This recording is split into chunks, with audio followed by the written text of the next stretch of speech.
I hate that new thing. How it has to say it out loud. Um, all right, man. So we're here with Zay Scott, the one and only, the elusive. Like I personally, I don't know, man. Like you just kind of came on my radar, I, out of nowhere off Twitter, I guess, and then we got put in a group chat with John Darko, like over iMessage, and I mean, come to find out, you got a bunch of hits under your name, and I just personally, I just want to know the story because I love hearing like how it came to be, how you started producing, how you started getting your connections. And I mean, because as far as I know, it's the Uzi song for sure, right? 7 a.m. Yes. Yeah, so you did 7 a.m. and then yeah, I mean, I just love stories, so I'd love to hear like how that came about, and just kind of how you got started, man. So if you want to introduce yourself to the people, it's probably mainly going to be a bunch of Twitter people when I put it Yeah. up on Twitter, but I mean, Shit, man. How's everybody doing? I'm Zay Scott. Um, I'm a musician from Orange, New Jersey. And shit, man. I mean, how I got started making beats. It's gonna be funny, but I started off doing YouTube parodies. mhm. Probably when I was like 15, 16 years old, and then like people was like, oh man, like you would sound dope doing your own music. Like, why don't you just do original music? So I started out rapping, but what made me get into beats, like my microphone had broke. Mm. So I'm like, damn man, like I'm 17, like the working age in New Jersey to get a job is 18. So I'm not old enough to get a job. I'm like, damn man, what else can I do that's not selling drugs or doing nothing crazy out here to True. make money? So I'm like, all right, I'm gonna sell beats. Now my first ever placement, I got that from like again, I had my beat page. It's called what's that I think it's called Airbit now, Yeah, the Airbit. Yeah. beat platform. Yeah, it was called Rock Battle at the time. Oh, wow. So like you post beats, you battle people. Like I used to be on there all the time, and somebody stole a beat off of my page and sent it to Lil B. Just rip And your beat. yeah, yeah. So people think I be like just trying to be like humble bragging something, but like all of this is by accident, bro. Like I Uh-huh. didn't even want to produce for rappers at first, to be honest with you. Okay, so well, let's take a step back. So okay, you were doing parody videos on YouTube. So you were rapping. Yes. So you were like you were taking the basically the beat from like big songs and you were just making like silly funny lyrics Like I like flow. like they give you an example of how ridiculous it was. Like Gucci Man, he got a song called Freaky Girl. Uh-huh. I flipped it and turned it into Cheeky Pearl. Like I ain't Like even go. like the Weird Al type of thing. Right. That's sick. I mean, okay, so what kind of traction did, and you said you were 17, right? How old are you now, by the way? I'm 27. Okay, this is 10 years ago. See, So not no, when I was doing the parodies, I was 15, but I got into making like beats seriously when I was 16, 17. okay, so you're 15, like were you getting views doing that? I mean, kinda, sorta, but it was mostly, like people I went to school with, Okay, and they, you know. got you.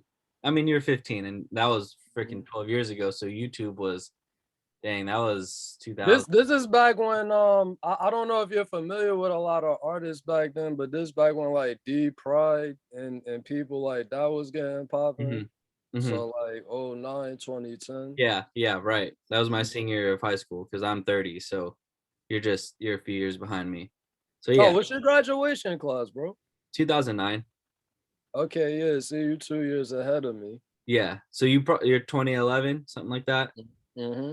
So you were graduating right as like Odd Future was getting big, like Oh real big. man, yeah, yup, yup. In my head, 2011, that's what it's associated with. Like that's when I was starting to See, learn. I got a different revision. Like me, I was like, our future was on fire. Yeah, I mean But they were Wiz, huge for sure. I was more on Wiz Khalifa wave after Yeah, like the yeah, Kush and OJ. yeah. And Mac Miller was coming up too at that Oh time. yeah, with that Kids mixtape, that shit was crazy, bro. Yep, yep. I think I was still at my first job working at In-N-Out Burger when one of my friends, Dante, he was all, bro, you heard Kids? And I was like, what is that? And he's all, Mac Miller, you gotta like, you got, and you know, he was given the cosign. His name's Dante, right? So he's like, you gotta check that out. And I was like, all right, whatever. And I think I did eventually. And I was like, oh, it's pretty cool. But Man, bro, when I first started bumping Mac Miller, it wasn't the popular thing to do. That's all I'm gonna say, no, man. right?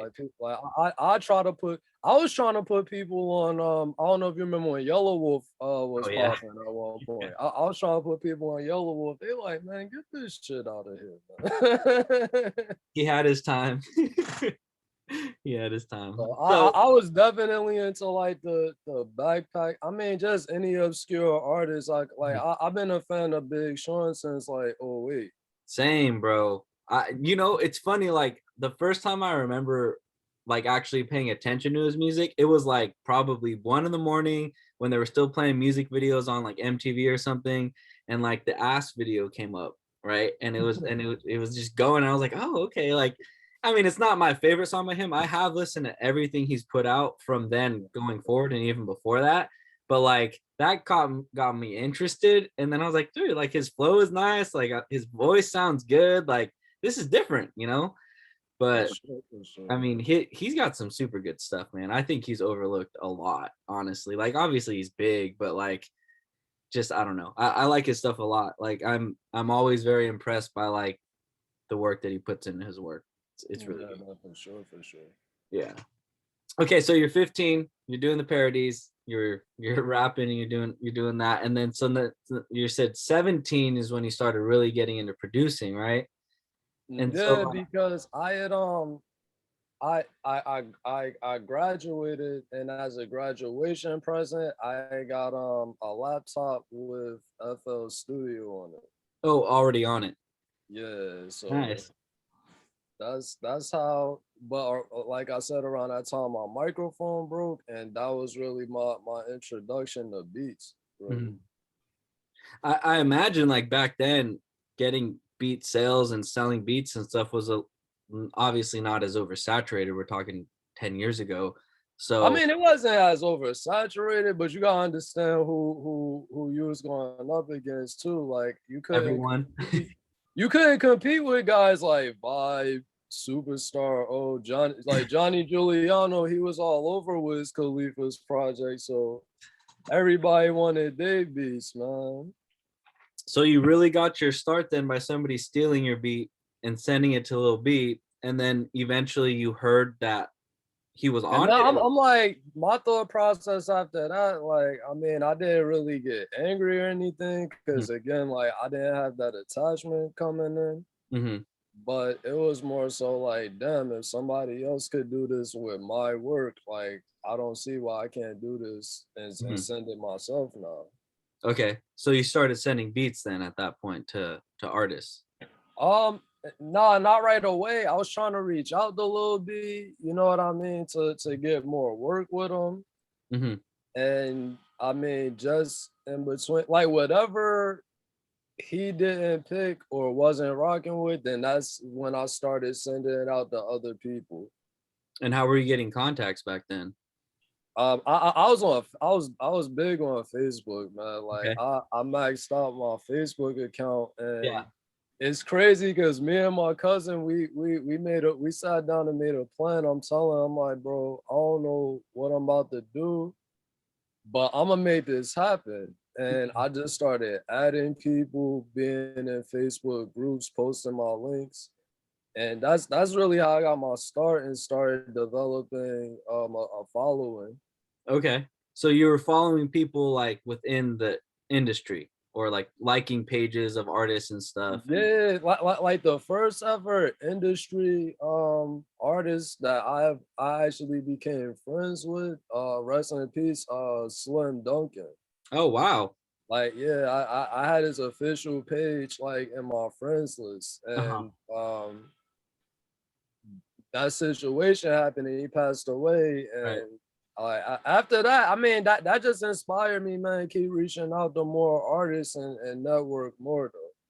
So you were just because I mean this is like the stuff that always fascinates me too, right? And like probably something that I could honestly work on myself. But you were just hitting him up like, hey man, what's up? Love your music, like just a big fan type of thing, or were you I just like, mean, well, see, I was more in the Facebook groups, but then like I was just frequently posting, always commenting on other people's okay, stuff. So you were showing love a um, lot. kind of, sort of. It's like it wasn't to the extent like like now Lil B, like I hit him up as a fan. Yeah. But I like anybody like else I worked with outside of like a so like I could count on one hand how many people I hit up and I'm like, all right, I'm actually a fan, or Mhm. like we gotta work, bro. But like any connection I made has just either been from interacting or what people had seen or heard about my work. Okay. Okay. So over time, they just started kind of getting back to you, and you just started making connection with them slowly. It wasn't like a quick like, because what I'm hearing from Nah, now is it's just like I to give you a gauge, it's like how people say I like when you're trying to get connected or trying to be a part of a community Mhm. and nobody is accepting you or really rocking with you, but then you get a placement. Like I was trying to rock with like this back when Ocean Gang was popping. So I was reaching out to a lot of Ocean Gang artists. And I actually got a song with Young God, me and my brother Slow Motion. Nice.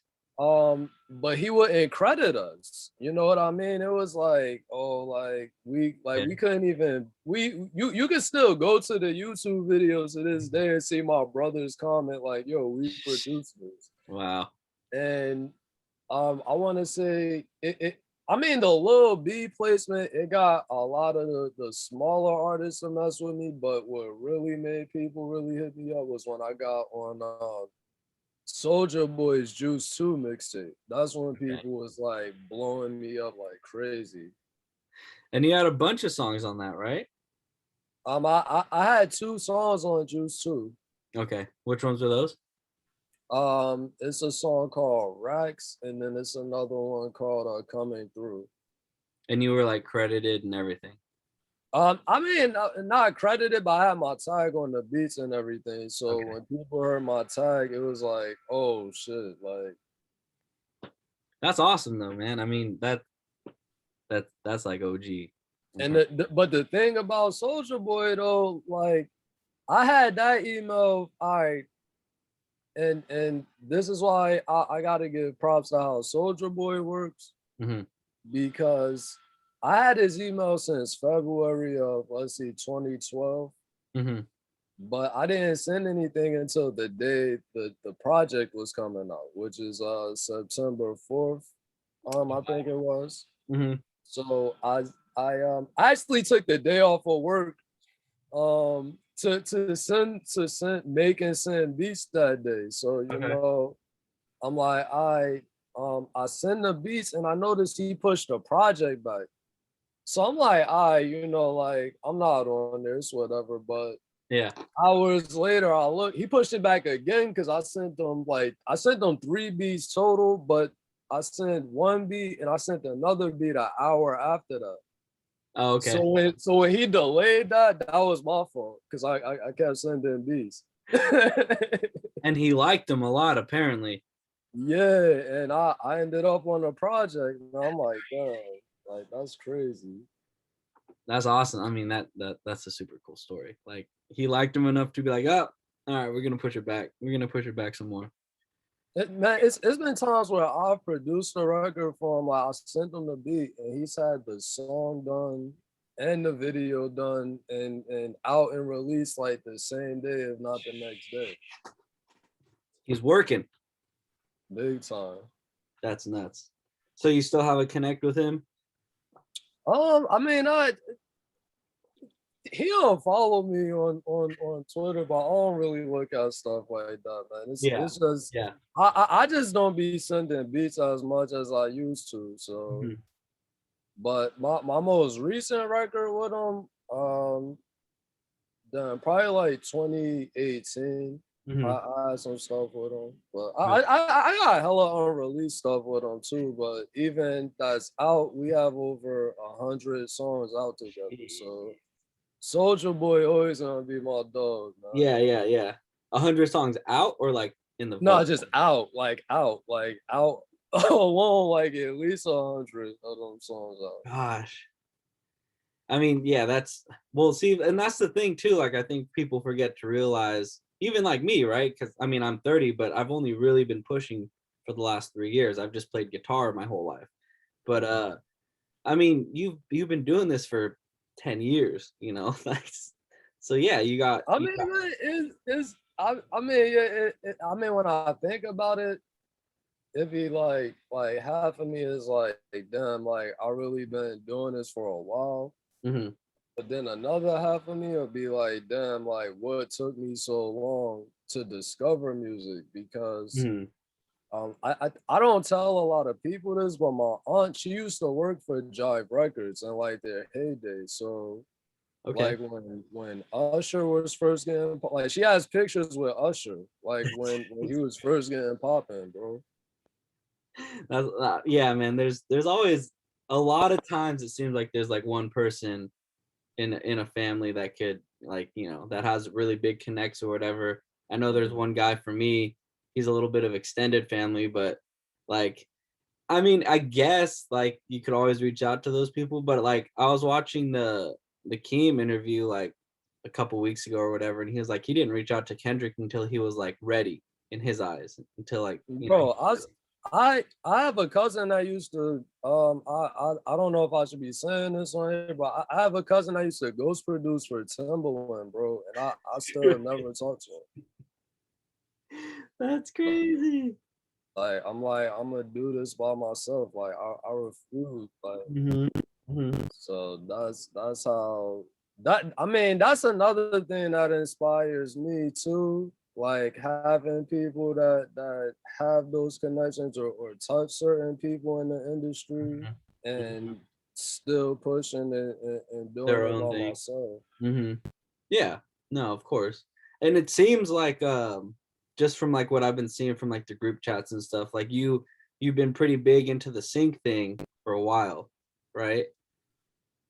Yeah, man, that's my lane, man. Like Is it? Shouts out to Fresh Moss. My first opportunity with that,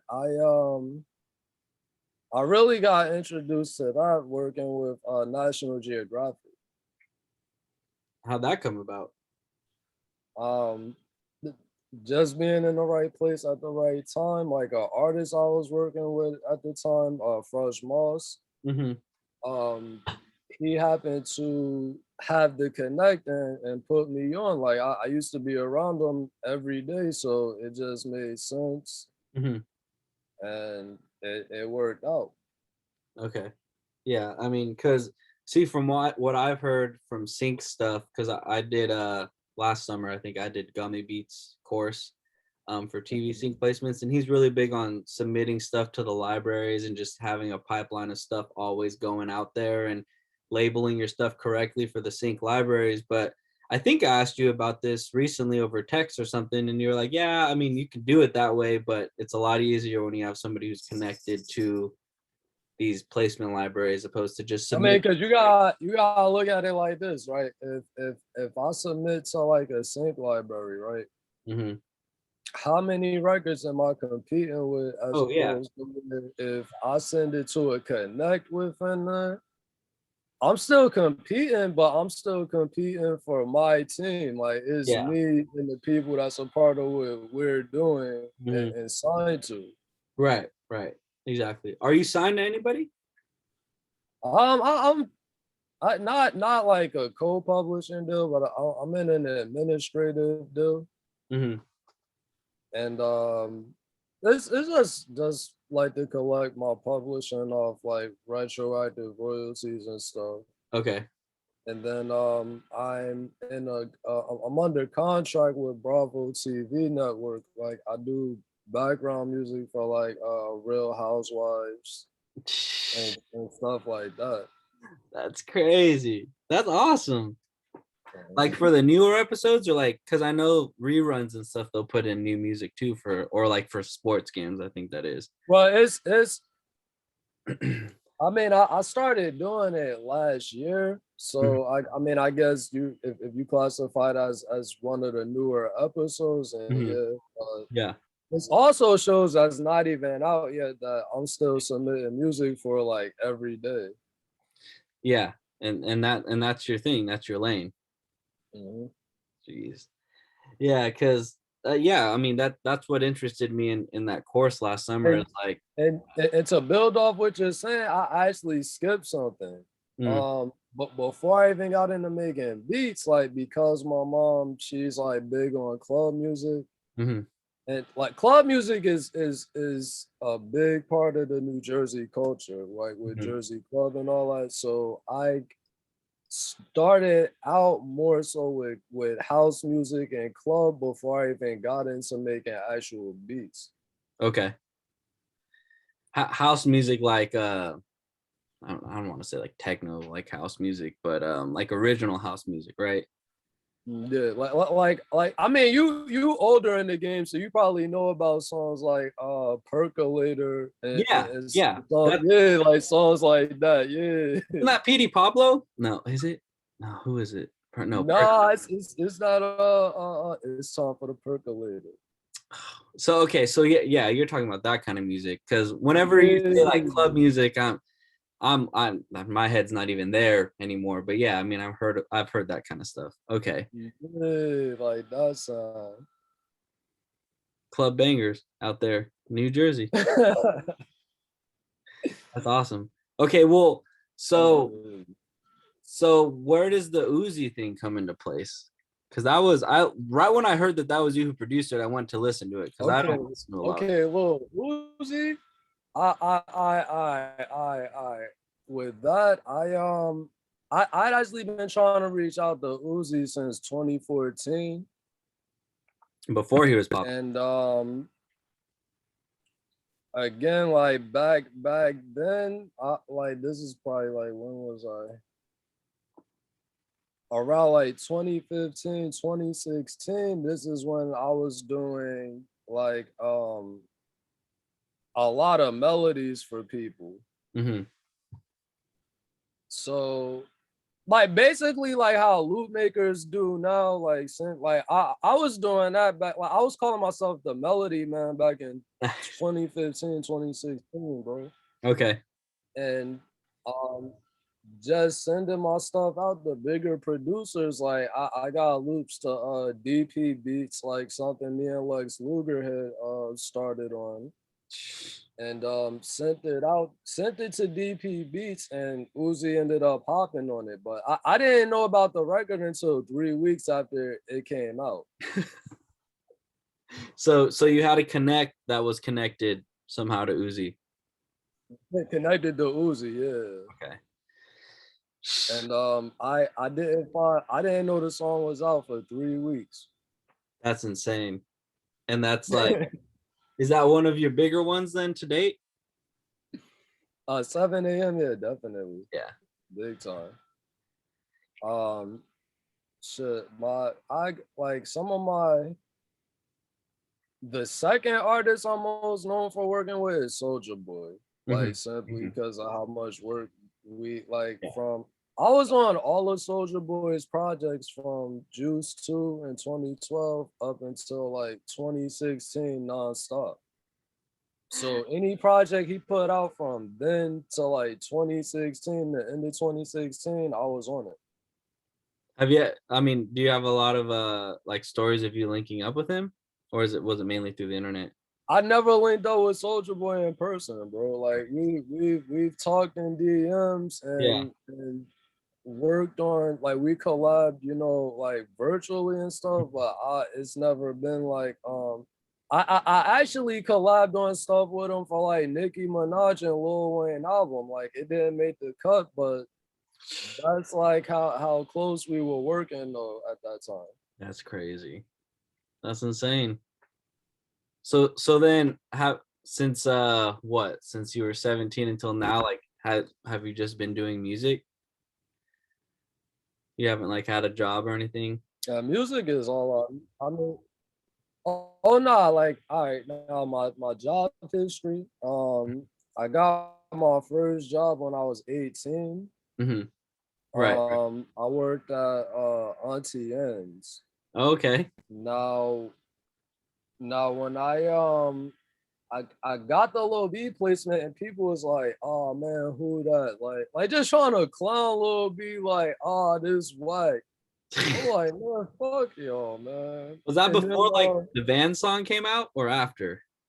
oh no, this was like way like I was on Green Flame.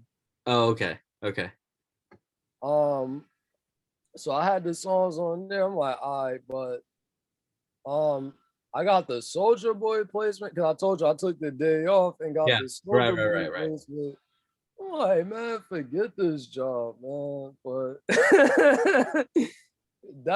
now see that worked out for about like 2 years because that's when I was getting a lot of beat sales and clientele.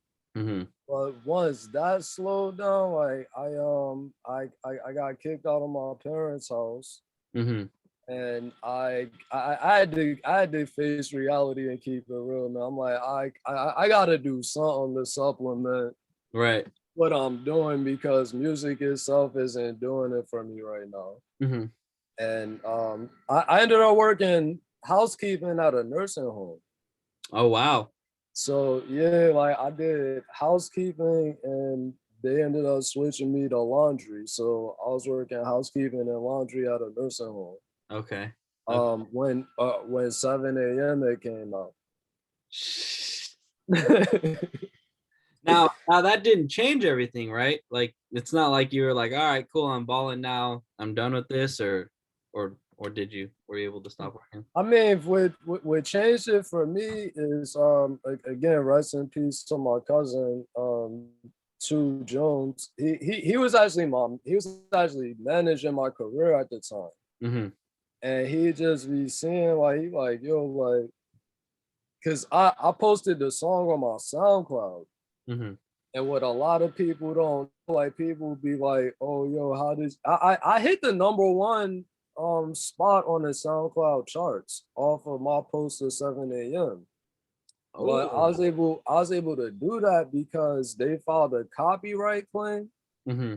and I got my version of the song up like the same day, very next day, and Yeah. Uzi didn't have his back up for 2 weeks. So for 2 weeks, I was getting all of Uzi Oh traffic to my wow. page. So you were just like, boom, you had so much interest probably just off that. Yeah, and at the time, I'm like, I didn't know about monetization. This is in the very early stages of Yeah. monetization. So I got like, by the time I got like 5, 6, 7 million plays, it's like, damn, like, so I like me quitting the job is just from people around me telling me, like, not even telling me, but making me more aware of the different streams of income I was missing out on. Mm-hmm. Mm-hmm. Yeah. And quitting the job, it gave me the time to really make the calls I needed to make and focus Right. my energy where it needed to be, because from 2012 up until like I didn't see my first like check from BMI until like 2017. Okay. So Jeez. for the first 5, 6 years, I was basically working with majors for damn near free. Yeah. And but that Uzi one, did that start bringing in some income? I took the initiative myself. Now this one I learned about the monetization. I don't know if you're familiar with this company called Repost. Repost Network Yeah, I was with them when they first started. before SoundCloud bought them. Right. Because that's who I do So mine with, my distribution. I was with them. They were monetizing for me, and I was making, man, like anywhere from I was making up to like $800 a month off of just streams, bro. because of that track and others? Off of 7 a.m. alone, like my other tracks wasn't even doing Yeah, anything yeah, close yeah, to yeah. 7 a.m., That's bro. insane. Yeah, because I'm like doing $40 a month, like for the last. That's yo, man, that's still clean, Oh, bro. bro, I'm happy. Like, don't get me wrong. Like, it's I dropped, look, man, I dropped 20 projects last year, mm-hmm. and this year alone it's probably only generated like $9 because How everything broke down. it's like, man, yeah. Yeah. So I mean, at the end of the day, would you say that syncing is really what's keeping you like afloat as far as like having to go and get a job? Syncing helps. Um, I wouldn't say I wouldn't say sinks. It's just really just making um I don't want to say making because I did it inadvertently, Mm-hmm. but just like not jumping into anything too early or signing anything. Like I never signed I never signed any producer agreements for anything I produce. Mm-hmm. So even if I wanted to, like, I have over like close to 200 records registered in BMI right now, right? Nice. If I wanted to, like, I ideally would charge 5 grand for a producer agreement or something. Mm-hmm. But even if I wanted to come in for a grand per song, Mm-hmm. I'd still be 6 figures up. So I guess I would say more so maintaining my equity as Yeah, opposed to yeah. like, I was gonna say like, because ideally those 200 songs right now, as of right now, you're probably getting paid on the back end, the streaming end for all those songs, right, right? right. So that's decent money.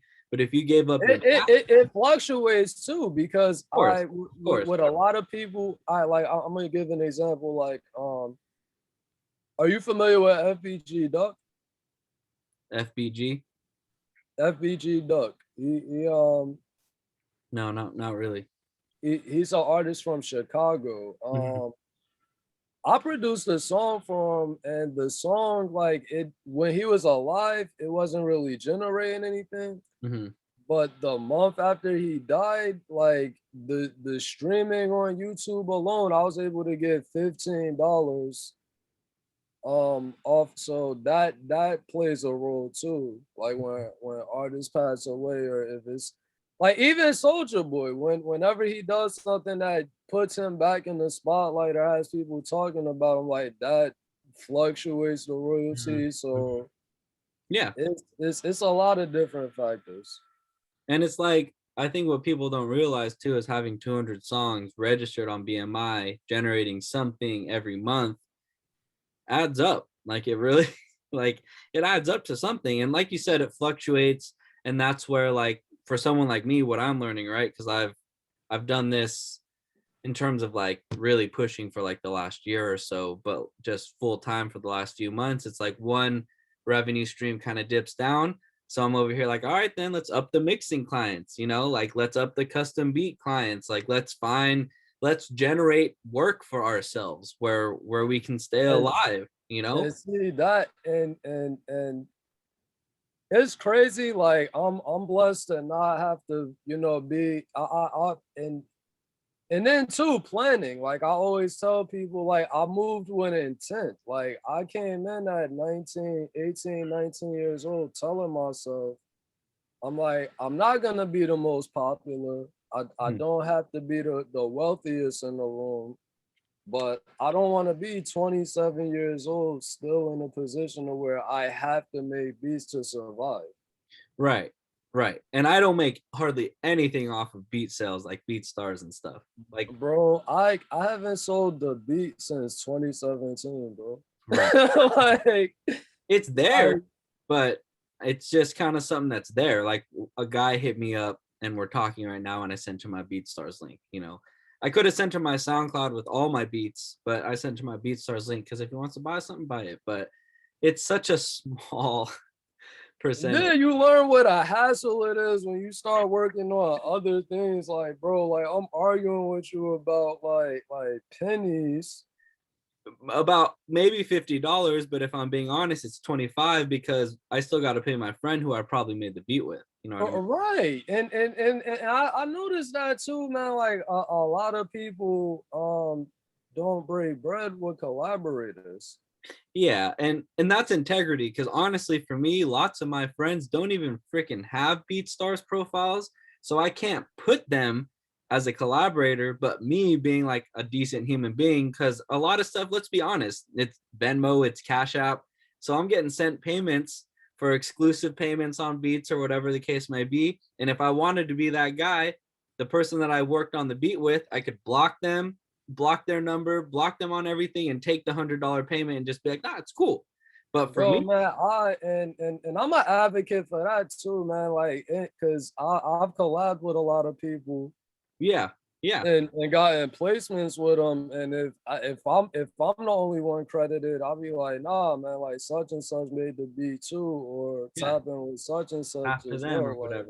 Yeah, I don't yeah, get down like no, and like, I don't know how many people are using my guitar loops out there that may have their homie on a song and it might get 10K streams. And like, I'm not hunting them down, and I'm not gonna like argue over $50. You know what I mean? Like, it's right, fine. right, You can right. have the money if you want to play that card, but I'd Man, much put rather some value. respect on Josh's name, man. Josh made dope loops, man. If you got bro loops, man, tap in, Uh, man.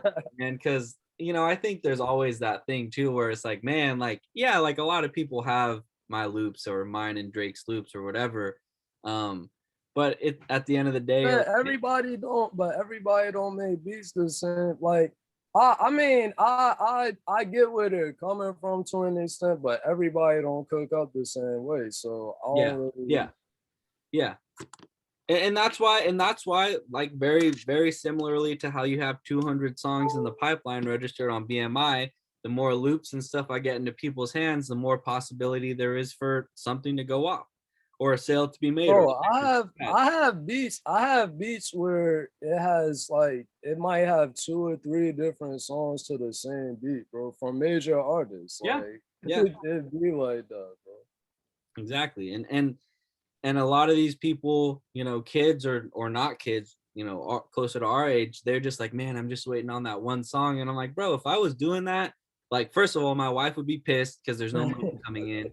And then I'd be back at like doing Uber Eats or something because I'm sitting here like, don't worry, honey, like the money's coming. Opposed to like, yo, like who needs mixing work done? Like, I'm humble enough to be like, give me something to do. Like, I'm trying to Yo, get some more income. So, and it's it's crazy that you say that because I always tell people that too. I'm like, when it comes to support and all that, I'm like, I'm gonna keep it 1,000 with you, bro. mhm, I live that. yeah, And I say that in the aspect of it don't make sense how I have 300 contacts on my phone, but again, I dropped 20 projects and I'll probably only have like 7, 8 Spotify listeners on a decent month. oh You yeah, see what I'm yeah, saying? yeah. So if I like everything I do, and this what ties into what I said when I said you gotta move with intent. Mhm. If it's something you intended to do anyway, or it was part of your lifestyle anyway, it's not really gonna affect you or really be a part of like your thought process. Mhm. Mhm. Exactly. Exactly. And it's just like, if you have the motivation or the hustle or whatever to just keep drumming up work for yourself, keep finding places where it's like, yo, like it's slow with this, cool. Like, thank God that it's not me the only one making like money in the relationship, because we have, the grooming salon that's up and running now that she's been doing out of the garage for the last year. And that's a whole different story. Like, the Oh, grooming, as in pet grooming. yeah, yeah, she's done that for Oh 7 years. man, She did it for like, that's a skill, bro. it's a skill. She's done it for 6 years at PetSmart. Because of the pandemic, she started doing it out of the house, and now we have our own physical place down the street here.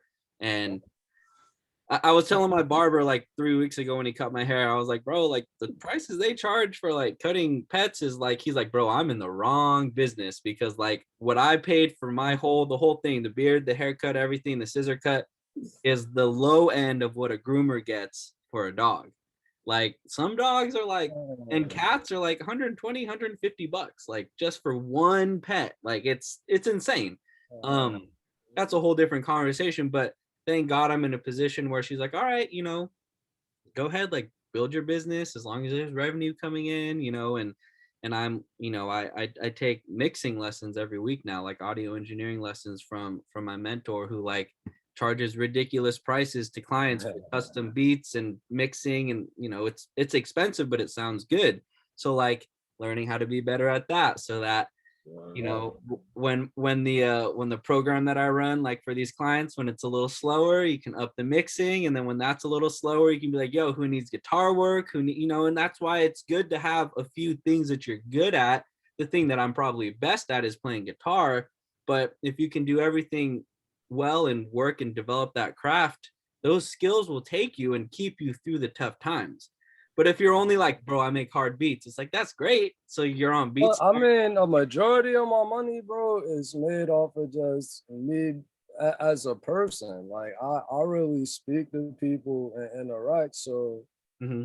there's been times where like people might not even want like they'll make up a reason to buy something from you or a service, or like, bro, you help me with this, and I'm Yeah. like, bro, like this is just me doing what I normally do. Right, right. And then they hook you up and they buy a beat or whatever the case may be. And that's awesome. Like that's why I do my best to like be, you know, genuine and like respond to people when they hit me up or whatever the case may be, or like even checking out people's stuff, you know, like Yo, man, I missed a lot of I missed a lot of opportunities like that, man. Like just not being as I mean, just trying to be too cool for social media, man. Like not checking my DM or yeah. not replying to my phone as I should. Yeah, bro, like there's a few things that like I could speak on and be like, I would have missed out. Look, it's I'm gonna give you a damn not hurt moment real quick, man. Yeah. Tell me why I this when Fetty Wap first got popping.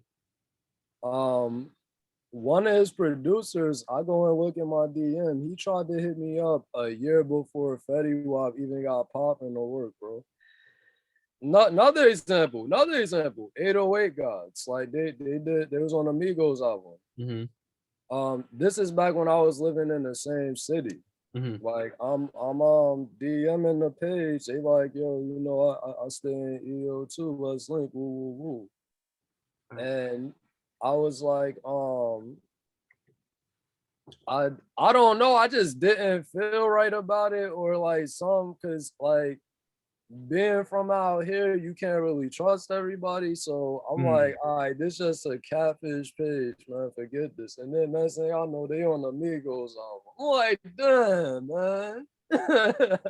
Yeah, I mean, no, I hear you, man, because like you just get some random people like hitting you up, but it's pretty easy to tell when it's just straight spam. Like if it's just a link and I've never talked to them, like, bro, Man, yeah. and I'm like, all right, like I'm not checking this out. But yeah, I mean, and that's why I tweeted yesterday, like, you know, underground artists, like I want to work with you, you know, like, but there's stipulation to that too. They can reach out and be like, bro, all right, what's it take to work? I'm going to listen to your music.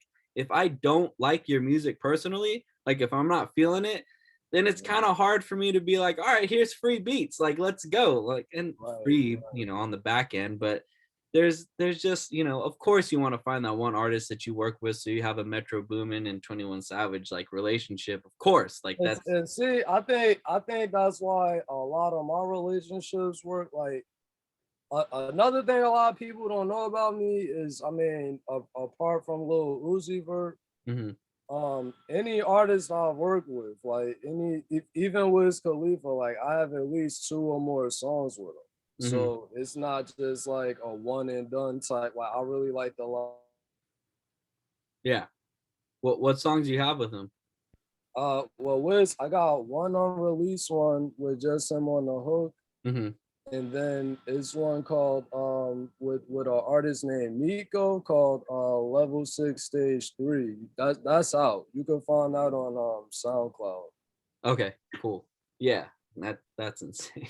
Like, yeah, but yeah, I don't know, man. I just like I don't know, so many people they just want it quick, and they're just like, where's it coming from? Give me the money. I'm like, bro, You like gotta play the long game, man. you really do, right? And I think for me, what I'm really learning is like you don't know where the income's gonna come from all the time.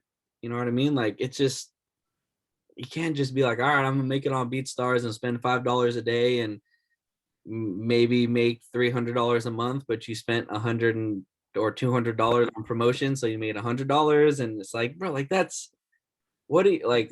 You gotta move with intent, man. Like honestly, like that is why I love what I do first and foremost, which is the guitar stuff and knowing like a decent amount about theory and having my ear trained a little bit because I can hear anything and I can throw something over it. You know, I could find the key, I could do a solo or chords or octaves or whatever, but I taught myself that, bro, when I was 19, 20 years old. Like, you know, being able to just hear something and play along with it. And like, those are skills and skill sets that like when I start getting into studio sessions more or people come here more or I go places, you bring the guitar and the few times that I've done it with friends and stuff, like they're like, bro, like that's crazy. Like you just pick it up. And I'm like, well, yeah, but like I've been doing this for 17 years. Like this is, yes, I've only been on Twitter and big for the last year, but I've been playing this thing since I was 13 years old. You know, it's like,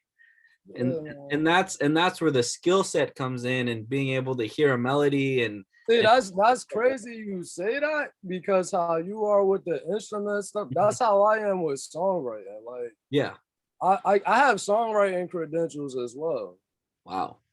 And just like I mean, when I was like 7, 8 years old, my dad used to throw on beats like and really force me to rap to them. That's crazy. So And yeah, see, like even that confidence to do that and learn how to do that at a young age, opposed to like when you're 13 and 14 and your friends are rapping and they're like, all right, you go now. And you're like I'm not. bro, I'm gonna tell you how in tune like it was to where I like they would have when I was in middle school, they would have field days. Mm-hmm. 1 year, one of the field day events was battle rapping, but it was only for eighth graders. Like I kid you not, bro. There's about to have me as the only seventh grader That's crazy. up on that stage, bro. So like I've been doing that for a while. That's crazy. See, and like I don't know, man. Like I don't even show my wife my vocal stuff like anymore. Like I've had plenty of people like on Twitter and stuff that are like, bro, like you can actually like sing, like just keep practicing. And then my wife's Hey, like, bro, you know what I mean? bro, my dad heard my music for the first time in 2020. Mm-hmm. Yeah. So it's And honestly, like it's kind of funny, like right now that I have people that are paying attention a little bit more, like the one person that I would send all my stuff to 2 years ago, right? When, you know, or 2, 3 years ago when I first started dating my wife, I would send all my stuff to her. And she's like, oh, that's cool. That's nice. I don't send her anything anymore because I just post it on Twitter and Instagram and people are like, yo, like, you know, people who actually make the stuff. Like yesterday, we got our noses pierced again. And the guy who works there is like a tattoo artist and a piercer or whatever. It's a tattoo shop too. He saw my tattoo and he's like, yo, that's nice. Like whoever did that did well. I'd rather get a compliment from him than like random people off the street that don't know like what they're talking about that actually like work in the craft and the skill. So like, I mean, what does my wife care like if the beat's hard? Like she's cool. Like she listens to freaking Ariana Grande and Doja Cat. Like that's not her lane. Like to and to build off what you're saying too, that's what helped me realize a lot of my musical strengths. You know what I mean? mm-hmm. Like Mm-hmm. being around multi-platinum artists and whatnot. Like Yeah. I used to live with Sage the Gemini That's for great. a period of time. Isn't he from the Bay Area? Yes. Okay, yeah, that's where I live. Yeah, that's great. Yeah. Oh, that's dope, man. I gotta link you, man. Yeah, there's a few guys out here I've gotten connected with, but yeah, I know that there's so much potential, but from what my understanding is, obviously everybody's clicked up, right? Everybody's got their crews and they got their producers and their engineers and stuff. But as far as like, oh yo, like I need guitar on this, a lot of Oh times yeah, they look that's they all look to good. their friends and they're like, bro, I don't play guitar. Like That's that's not all my good, thing. bro. Cause I used to be one of them people like, damn, bro, like I need guitars. I need Yeah. guitars. Yeah, because for me, it was at 13, right? I want to play rock and roll songs. That's why half of these vinyls are freaking rock and roll, and then the other half are rap. And then at like 21, like I was saying, like with Odd Future and stuff, seeing Yeah. I'm, I'm doing a podcast, mom. I did, man. you're good, you're good. But Yeah. So just oh, teach yourself. oh no, I was gonna ask you, what's your favorite hip hop album, by the way? Mm, I don't know. I was super introduced to like underground stuff kind of at first, like probably my junior senior year of high school. So I was listening to like obviously like Doom and stuff, like all my Oh yeah, Asian friends, Doom, they were Doom like is dope, putting man. me on to Mad Lib and Doom and stuff. So I have Doom there, over there. That silver one, you can't see his face because it's like the anniversary edition. But I don't know, man. My favorite hit, I like Hybrid Theory for sure by Linkin Park. Like that one right there was like my probably my favorite, like mixture of both. Um, I really like God Loves Ugly by Atmosphere because I've seen them like 4 or 5 times, and like the underground stuff like was super influential. Um, it's just kind of a few different areas. I really liked like Astro World when it came out. Yeah, Uh, that album with Travis not on that one. his production, but like honestly, like Metro style, like on 21 Savage's stuff, when I heard what he was doing with 808s and like synth bass and stuff, like for the low end, I was like, yo, like that's melodic. That's not just like hard hitting. Like that he's doing like, counter melodies with his 808s compared to the original melody. And I remember listening to that stuff at night when I first started doing Uber, and I was like, bro, that's insane. Like that's crazy. But I respect like these guys like with hip hop or whatever, where they don't use too many 808s and like the original stuff, and it's way more about the I guess the lo-fi like chill vibe, but they'll have like a bass guitar or whatever the case may be, and there's still some low end, but yeah, man, I don't know. I don't know if I could pinpoint it. Nah, I'm gonna keep it 1,000 with you, bro. I'm born and raised on the East Coast my entire life, Mm-hmm.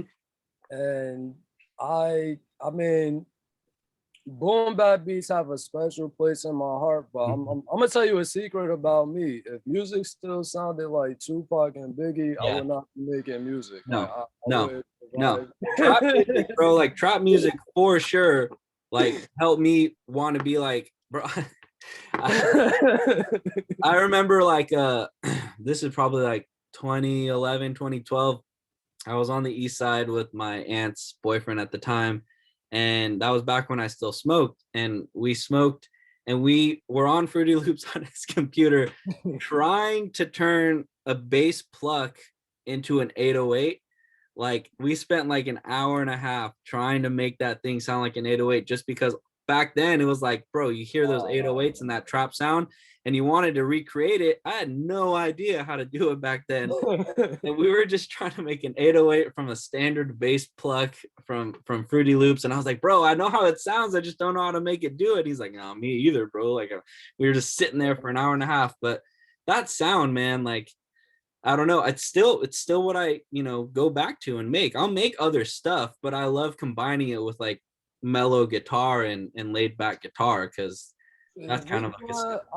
I'll be. It's like I said. I grew up a house baby, Yeah. so my special thing is like triplets and anything that's glitched up that people Yeah. like. I'm very crazy when it comes to chopping stuff up. Like Yeah. Yeah.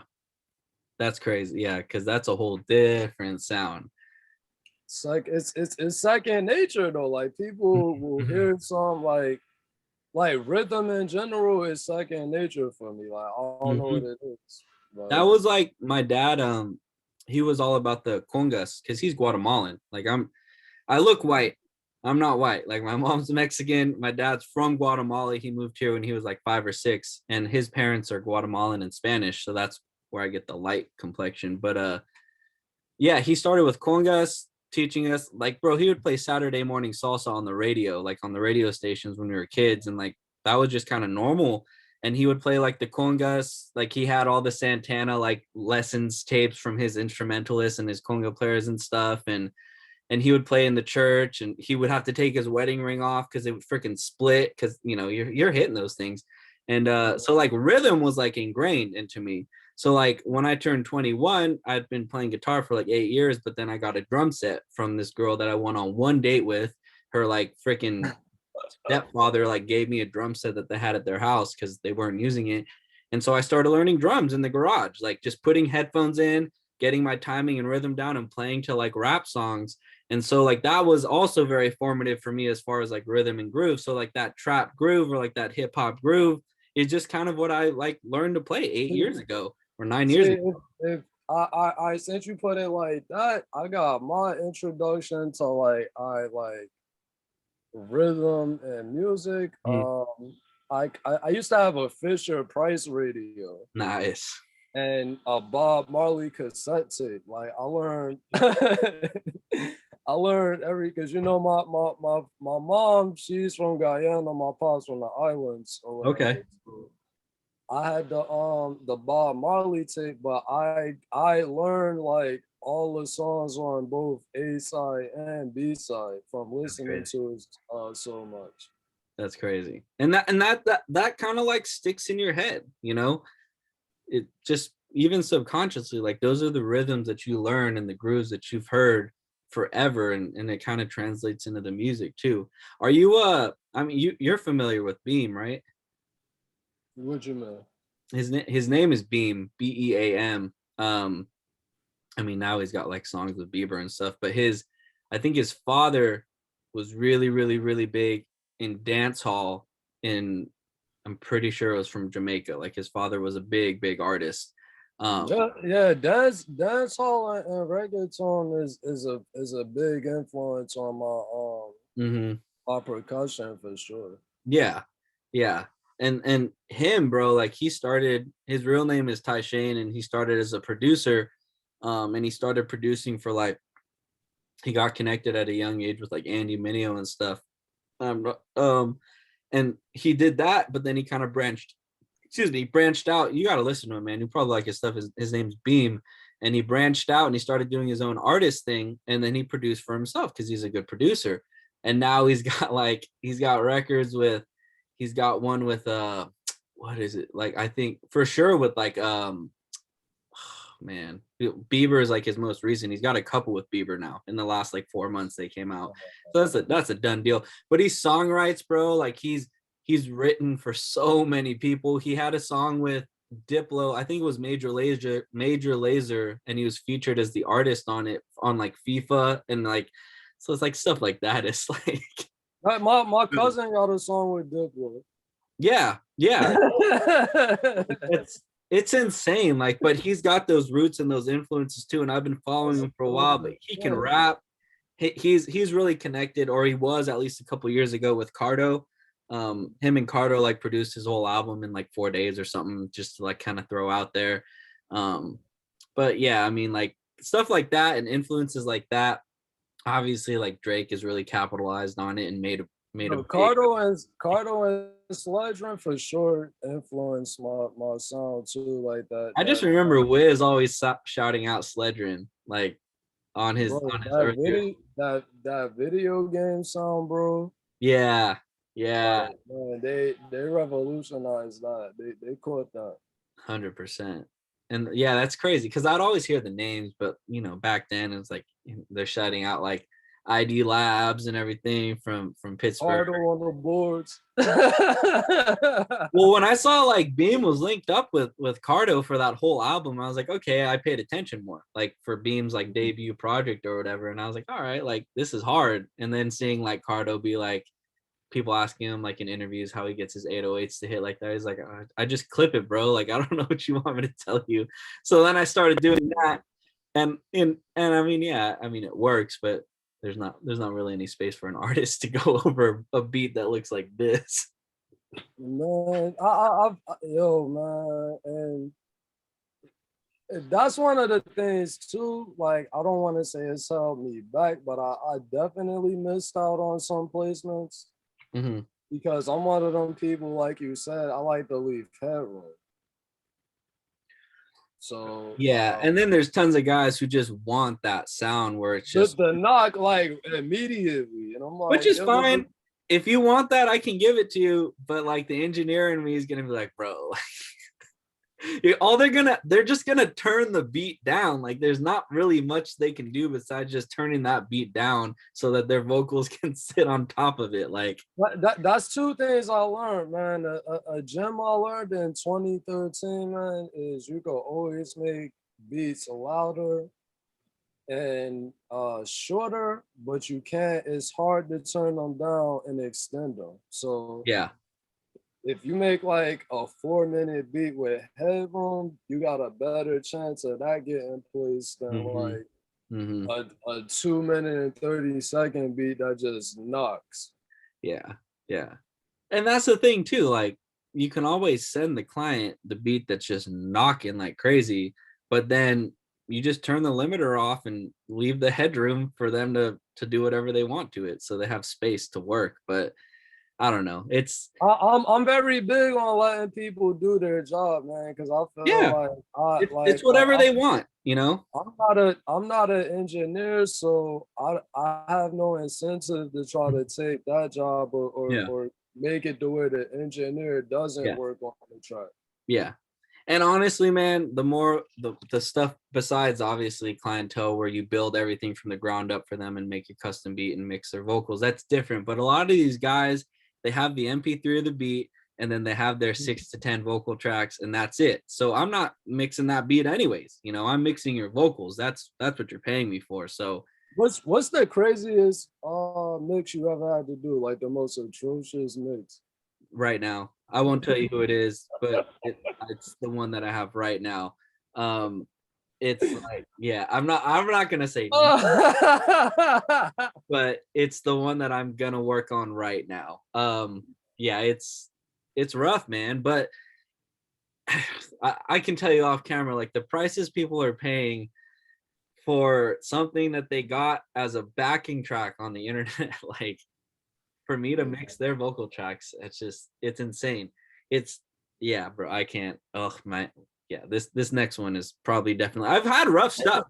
I've had stuff where they're singing and they're singers and it's like a rock and roll track and there's room reverb and I can hear the freaking fan going and I can't do anything with that stuff. So and then they send me like, oh, whoops, I sent you the wrong version. They send me another one and it's just as bad.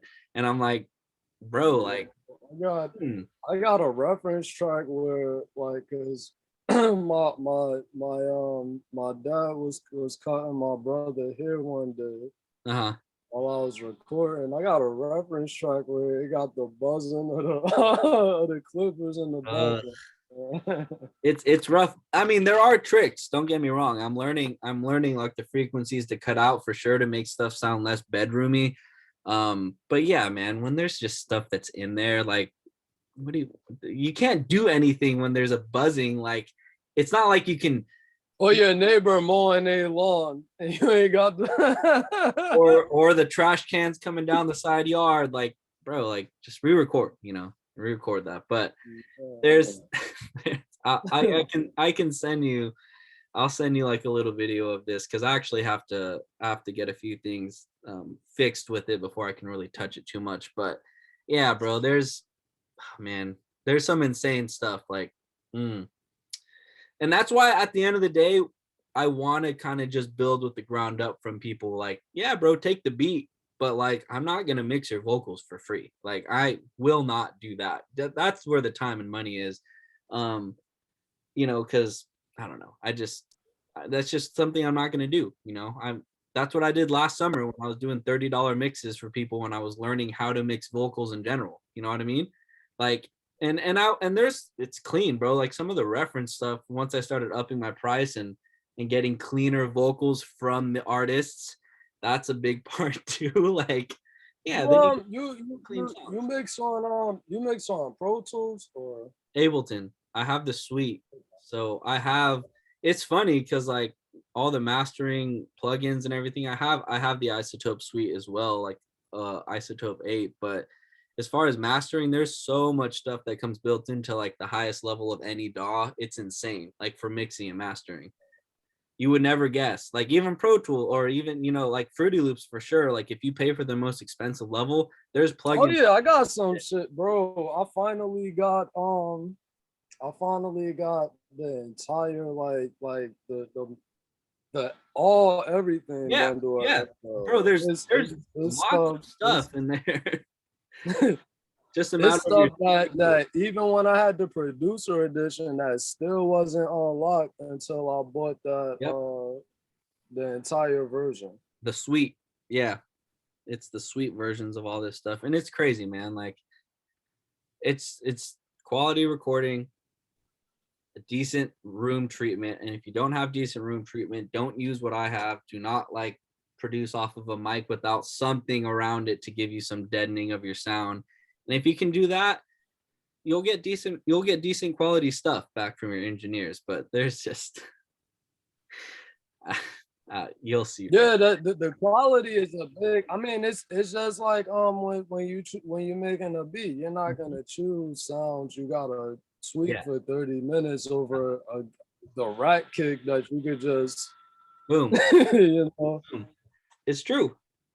But people are learning. But it's interesting. Like I tweeted about it today and it just came to my mind when I was driving earlier. But I remember a guy about a month ago, he's, we were talking, I was like, yeah, bro, like find a beat that you like, let's make something work.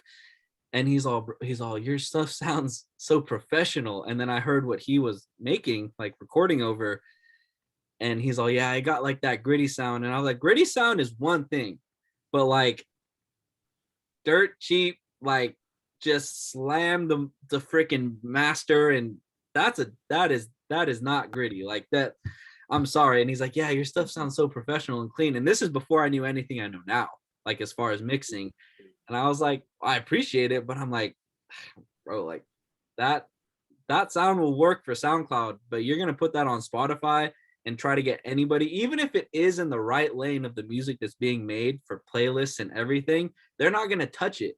They're not gonna put that on their mix, like on their playlist, like right next to Playboy Cardi or whatever. They're not gonna do it. Like he has a gritty sound. You have like, I don't, bro, I don't even know what to call it. And you don't want to call it gritty just because you're cheap. You know what I mean? Like if that And that's what I noticed too. Like people have like disclaimers like that to compensate for just not putting in the work or investing. or just not having that one little thing that'll push them over the edge, like a chaotic eyeball to cover their mic so you can't hear it bouncing off the walls in their room. Like it's $100, bro. Like I don't know what to tell you. Sell 4 beats and then record, or go get a job and then quit. Like I don't run your life, but like if that's what it's gonna take for you to get half decent quality, or their freaking gain knob on their Scarlett is all the way up and they're just clipping when they record the vocals, I'm like, oh why? my god. There's I'm glad you said something about that.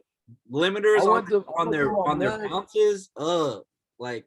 Compressors. I go to my man's house, bro, and he have it all the way up and be tripping on me because I put the speakers back to 0 decibel. I'm like, bro, like I'm gonna export the beat and it's gonna sound quiet as hell because you got everything turned up already.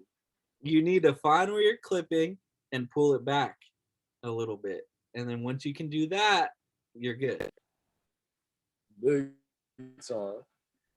Yeah, there's just so many things, bro. And then they go, I want to sound like X though. And I'm like, no, like this does not sound like X. Like by the time Look at Me actually was put out, it had gone through so many different mixes and engineers to keep that sound integrity, but they fixed it, bro. Like I guarantee if you hear the first version of that song, compared to the version that's on streaming. It's not listenable, bro. No, Yeah. it's not lit. Yes, the bass hits when it's live and stuff, but like I don't know, man. You just got to hear what you're referencing to. Like once I learned a few very simple things, my bass hits just as hard. There's still so much more headroom. Nothing is everything occupies its own space. Like that's it. That's what you need. Listen to Drake. Yeah, there's an 808 there, like, but it's not like like coming through the speakers like crazy. Like, and of course it depends on the type of song that he's making or something like that. But Yo, man, 40 go crazy, bro. Like he knows what 40 he's is doing. like He's not just slamming his 808 track and just letting it run through the whole mix. Like your kick drum should be your loudest, your snare should be your loudest, and then everything else comes after that. And you can have an 808 mixed with the kick well, and your 808 still coming through. But then when you're cutting your kick out, then your 808's a little bit more of a melody piece than just something that's slamming through the whole song, and I can't hear my melody anymore over that. Like that's Hey yo, so I gotta ask you this, right? How do you feel about the debate? Like, cause I've been seeing recently, a lot of producers they think that adding a kick under an 808 ruins the 808. Like, how do you feel about ruins the 808. that? No, like, bro, like I could send you any of my recent beats, and when the kick and the 808 come in together, it's like, oh, okay, cool. And if you cut out that little half a bar to give a silent right before it all hits, like that's money. Like that's what I'm waiting for. Like together for sure. I don't know what kind of kicks and 808 you're using together, but you know, like nah, bro. Like find some quality stuff. There's so many free quality kits with great 808s and kick. Yeah. What's some of your favorite packs? I have been using Choose centerfold heavy Kanye 808 from his centerfold kit for the last almost year since I got it in an email. And that was a free pack. Like I think he made it free, or I don't know if it was always free, but I've been using that for so long. I'll use like a spins every now and then. I don't know if you follow Kelso on Twitter, the guy who plays guitar. But no, I'm not familiar with him.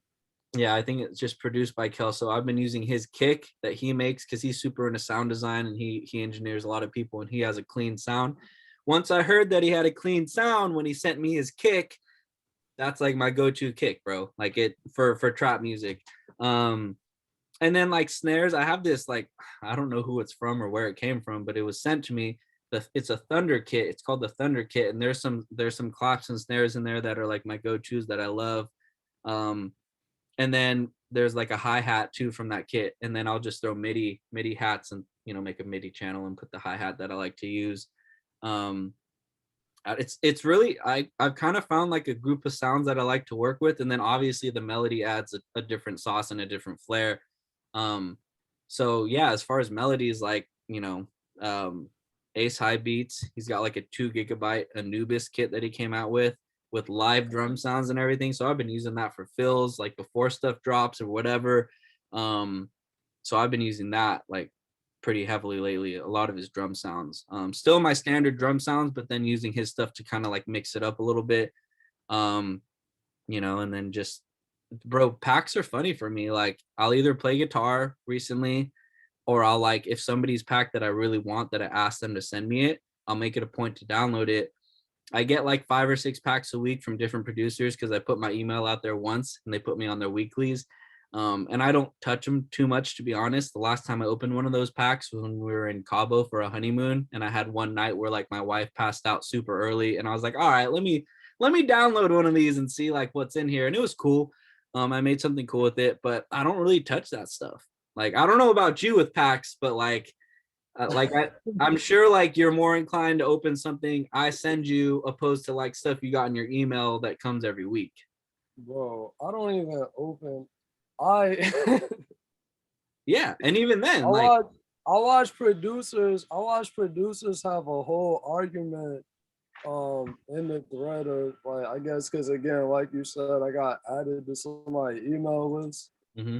and people was responding responding, really arguing, like, yo, stop adding me to this rule. Like, that's the Yeah, type of, like, yeah, I don't even as a matter of fact, those email, like, I had to make a whole personal email to yeah, get the emails I want to see because yeah, people be yeah, sending stuff. yeah. My email from last year got like it's just almost full, so I have this new one. But yeah, I mean, but honestly, like, and this is fine because it is what it is. But a lot of people, man, they're waiting for their homie who like they love their weeklies for them to send out their weeklies or their monthly loops, and that's it. And they're clicked up and they have their people that they work with, and it is what it is. And then there's guys like me who are, giving out loops to whoever wants them, whoever, hits me up for them. And you get some cool stuff made, but a lot of these guys, man, they're just waiting for, a certain sound from their friend because they like it. And that's what they want to use. So I'm not going to be mad at that. It is what it is. But you got a collective, you have a crew, you're going to use stuff within, your own crew that's being made. And I get that, but you know and obviously you have like your go-to guys that are sending you stuff, but every once in a while when you give someone a chance, you're like, oh, there's nice stuff out there outside of the realm of what we're used to using. But it's very. That's how I discover Wave Force, honestly, Yeah, man. yeah. I just Like finished a deal with one of their guys yesterday, one of their guys, Melody. like I had I forgot. Astor was the first person I was tapped in with. He's super cool. I made a And bunch of stuff I with him. noticed I noticed there was a team of them because I see, like, you know how you guys label who's on the loop with you guys and stuff. So I'm like, all right, let me check this out. And I mean, man, I just came across a whole dope community. Like, I met you Mm-hmm. and everybody else I've been working with closely this year. Mm-hmm. Yeah, John is on Wave Force and he put us in that group chat. Mhm. Yeah, and I mean the first thing I did when I got Jetson's email a few months ago was I hit up a bunch of those guys that I know make quality loops. I was like, send me whatever, and I'll add little things here and there, and I'll start sending it to Jetson. And that's the first thing I did. Everybody I knew who made loops that I liked over the last year, they were my go-to people to try to help out with the opportunity. And I've been sending out collab loops ever since for like the last 3 months now, or 2.5 months, whatever it's been. So you never know, but Hey, yo, man, I gotta tap in with you too on some guitar stuff, man, because it's a lot of stuff. Like, I've been coming across a lot of, like, just opportunities in general. Mhm, And like you said, you could play stuff over anything. mhm. So it'd Yeah, be man. dope to hear like a guitar cover song of something I'm working on that I do with an artist or something like Mhm. that. Yeah. Yeah, that's what one of the guys I got connected with through, was it you? The Oh, Neiman. Yeah, yeah, Yeah, yeah, yeah, that yeah, was yeah. you. I did something for him and I sent it back that day and he said he liked it. And yeah, I mean that's He fun. trying to take care of you, man. He I don't know if you're familiar with John Hart. Oh yeah. Yeah. That Yeah, that's his right hand boy, bro. He Oh, gonna that's take care of crazy. John Hart was you. for a minute he was connected with, actually this is from my friend's shop. It was Elusive, the clothing company. It's not really doing it anymore, but he had a shop in downtown San Jose, and John Hart probably back in like 2016, 2015 would wear his stuff all the time, and he would just hook him up with clothes for John Hart. I remember that Instagram name. It used to be like the number 4 and then John Hart. Yeah. That's crazy. I didn't even know he knew him like that. That's cool. Yeah. Cause Yeah, bro. Neiman, he's like he does acting and stuff more now, but he's like a songwriter. Like, he's and helped he songs. sings. Anybody that's popping from the big, like, he know them, bro. That's That's crazy. that's Yeah, a great. he's good. Like yeah. And for me, like stuff like that, whenever people ask me to put guitar or something, it's usually like, oh, can you do an outro or can you do an intro? And I'll do that. Then I'll always add, like, I'll throw stuff throughout the song too, and I'll give them 2 tracks. I'll give them the track with everything and then the track with just what they want. so that they can choose like, oh, like, yo, the guitar was nice here, like let me keep it in here and cut it out Hey, here. yo, that just hurt my soul that you said that, because now another thing, before rappers actually started rapping to my beats, like I'd have rappers hit me up for beats, and they, like you said, use my beat to talk over a skit or as an outro or something. I'm like, damn, man. Yeah, a lot of times, or it's not even like the outro for the album. They just want like Neiman, he wanted just something at the last, 20 or 30 seconds on the track. But it was cool, man. He sampled like this older song that I had never heard of. But from this group that I had heard of, and I was like, sounds good. Like, and when it sounds good to me, that's what inspires me to be like, well, let me kind of like add some extra stuff in case he wants anything else. And obviously, like I said, you send them a couple different versions so they have something to choose from. But yeah, man, No, like, I'm glad y'all got to connect, man. yeah, we did that one thing, and it's always one of those things where it's like we did it and he was like, all right, cool, and I didn't really hear anything else from it, so I'm like, ah, bro, he hated it. Like, that's where your Nah, mind goes man, where, he nah, I'm sure got you, he's just man. He busy. got you.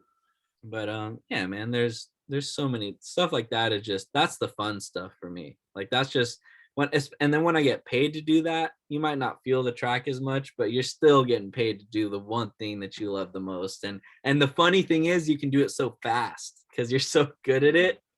And I'm like, It don't even feel like a job. It just feel like, man, and then I like, get into it and I end up spending 45 minutes on it, but I at least made $100, like right, right. $100 for that hour. I'm cool. Look, the past two mixes I did, I Mhm. cause I'm like tapped in with raw papers. I'm very big on product placement and stuff too. Mhm. Mhm. So I'm tapped in with raw papers, but Nice. my boy over there, he did a song with Stevie Stone from Mhm. Strange Music. Oh, nice. Yeah. And I'm gonna be having an official club mix to that coming soon. There you go. But that's really been my thing though, like on the club mix sort of thing, like working and um shit, my bad. You're good. My bad. I just had to like this mosquitoes be really bad. Man, bro. But Nah, man, yeah, that's awesome, man. I lost my train of thought, but The Stevie Strange club mix. oh yeah.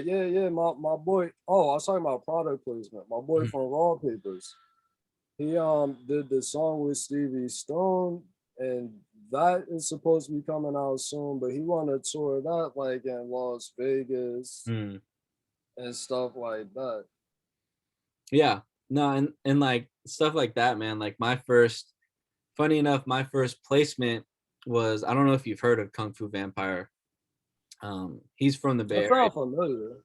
Yeah, but like he'll do he's done a bunch of the Gathering of the Juggalos. He's not like a ICP guy or anything. Like, he's not Insane Clown Posse or like part of that label, but he kind of like, the name, right? Kung Fu Vampire kind of like fits in with that kind of aesthetic to an extent. Now he's like way more mellow than he used to be, but he used to like do the white face paint and the vampire fangs, and he's been making music for a living for like the last 10 years, just touring and selling merch and stuff. But first beat I ever made on Ableton on my friend Peyton's laptop when he was teaching me how to produce out of Ableton. Um, Me and him made one in like an hour or something. That's the one that Kung Fu Vampire used on his album that he came out with a couple years ago. And like Kung Fu Oh, Vampire is super well connected. Like he had he had Futuristic on his last album. He opened at the well, no, he was there at like the Tech Nine show that was here in the Bay Area like a few years ago, and he's like eating dinner like at Tech Nine's table. Like, he's super like connected with oh certain man, groups. that should be dope as hell, man. And I just Like, made it on Ableton just real quick. I didn't know what I was doing, but like I'm, Peyton obviously engineered it. But yeah. I'm, it's crazy you brought up Tech Nine Hmm. because I really As far as like rappers that's really independent, I just always loved and looked up to what he like him, E40 and Too Short. Those are like Their own movements. my three main. Like when I think independent, Slim Thug is another one because Yeah. he came in the game as a millionaire. Yep. But when I Took it think on the road, about man. when I think about artists like that, though, that's the self-made wave they created is just dope as hell, man.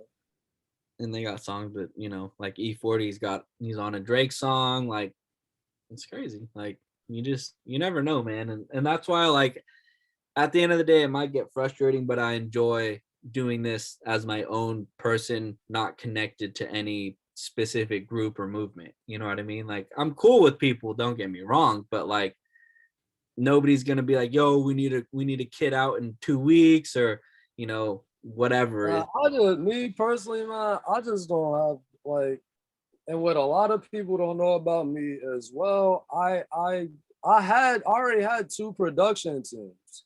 Oh, really?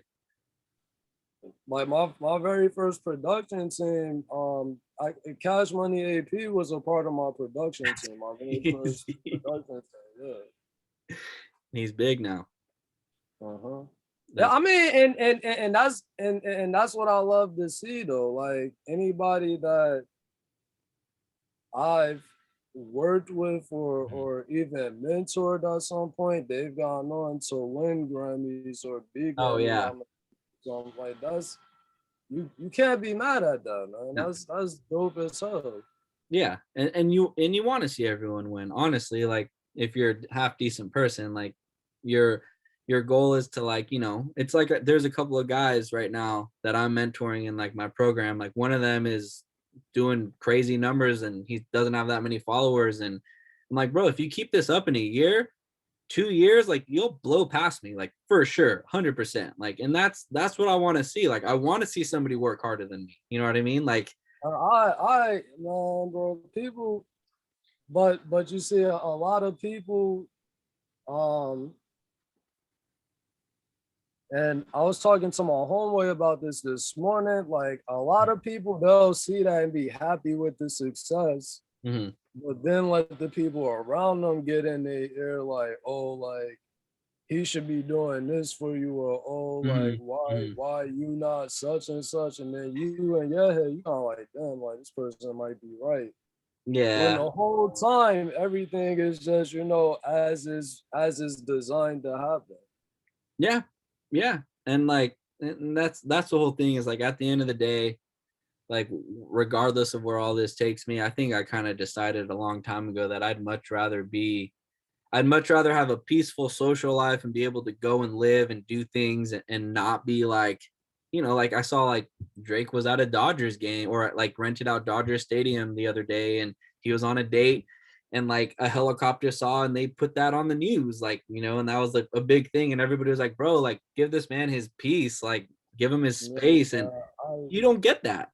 You don't get that when you're at that level. And like, the songwriters out there, like the producers out there, like of course, like we're doing this, we're putting our face out there, and I get that, but to an extent, like you know, I'm not gonna. no, I'm gonna keep it 1,000 with you, bro. It was two main instances that made me realize why I didn't want to be famous, Mhm. like in the sense of you know my face. Yeah, yeah, The first instance, I'm walking to the studio. This one I'm still like walking or whatever.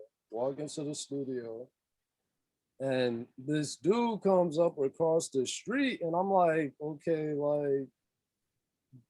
like New Jersey is like a lot of this the carjacking capital. So I'm thinking, okay, like he trying to rob me or do mhm. something to me. He comes up to me like, yo, I'm a fan of your beats, woo woo woo. Like I'm thinking I'm about to die. It's But the second instance is this is right after I met Lex Luger. okay. I met him up in New York. We took a picture together or whatever. I didn't have a phone at the time, so I'm waking up and I noticed he posted a picture or whatever, Oh, he posted it. So yeah, so when I started walking around or going to different studios in my area, I'd hear people whispering like, "Oh, that's the nigga that be with us Luger." Like, I'm like, "Nah, man, I can't do this, man." Yeah, yeah, and then like for me, you can look back at this. This is all on my YouTube, so I kind of tried to hide everything, but like with different thumbnails that you can't tell what it is and different titles. But my friend, back in like 2016, he had this group of his friends, and they were all vloggers, right? But they did it in Spanish, like that was their thing. They're all from Mexico or whatever. And Hot Spanish TV is his friend, and that guy's got millions of subscribers now, and he's got all kinds of deals or whatever. But so they had their crew, right? And my friend was pulling, like, I'm not kidding you, like 100, 200,000 views every single day, and he was uploading vlogs like 5 days a week, right? One of the guys I worked with at Chili's. And so we started hanging out, and I started making videos with him. And the couple that I did with him that he tagged me in the description to link over to my video of me like playing guitar and him just like being goofy and singing over it, would get like, 10,000 views or whatever. So like real quick, I went from 0 to almost 10,000 in like 3 or 4 months on YouTube, like subscribers. And so just through affiliation, right? There was a meet and greet they did here at the mall back around that time. And I showed up just to kind of say what's up and like support them, but not like to be part of it or anything.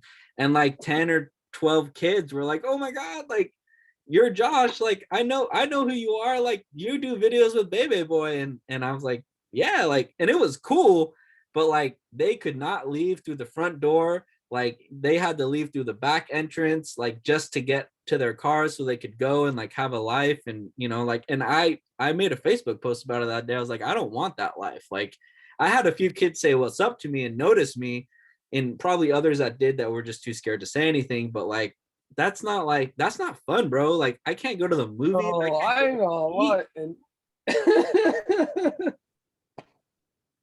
like it's to build off what you're saying.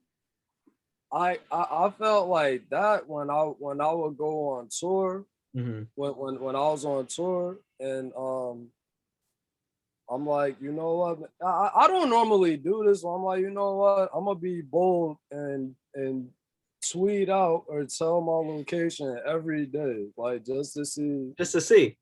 like who gonna pull up or what'll happen. Like people really pulled up, That's cool, and man. And stuff like that's cool when it's manageable. Like like I don't do you follow Nelk or anything? Like the Nelk, like Full Send Nelk Boys, like on YouTube, the guys that do pranks. nah. But they're huge, bro. Like huge. And yeah, like they'll do that. They'll do meet and greets like randomly. Thousands of people show up, and it's just crazy. And it can be addicting. Bro, Like I get nah, bro. People be getting crazy at meet and greets yeah, too, because yeah. like it's been a few times I've had to help or work the merch at a meet and greet, Mm-hmm. and people just like one time I like you would have thought I was security. Yeah. Well, I'm like, yo, can y'all please like I gotta back up like. It gets too much, man. And like, I'm I'm not about that life, man. nah, nah, Yeah.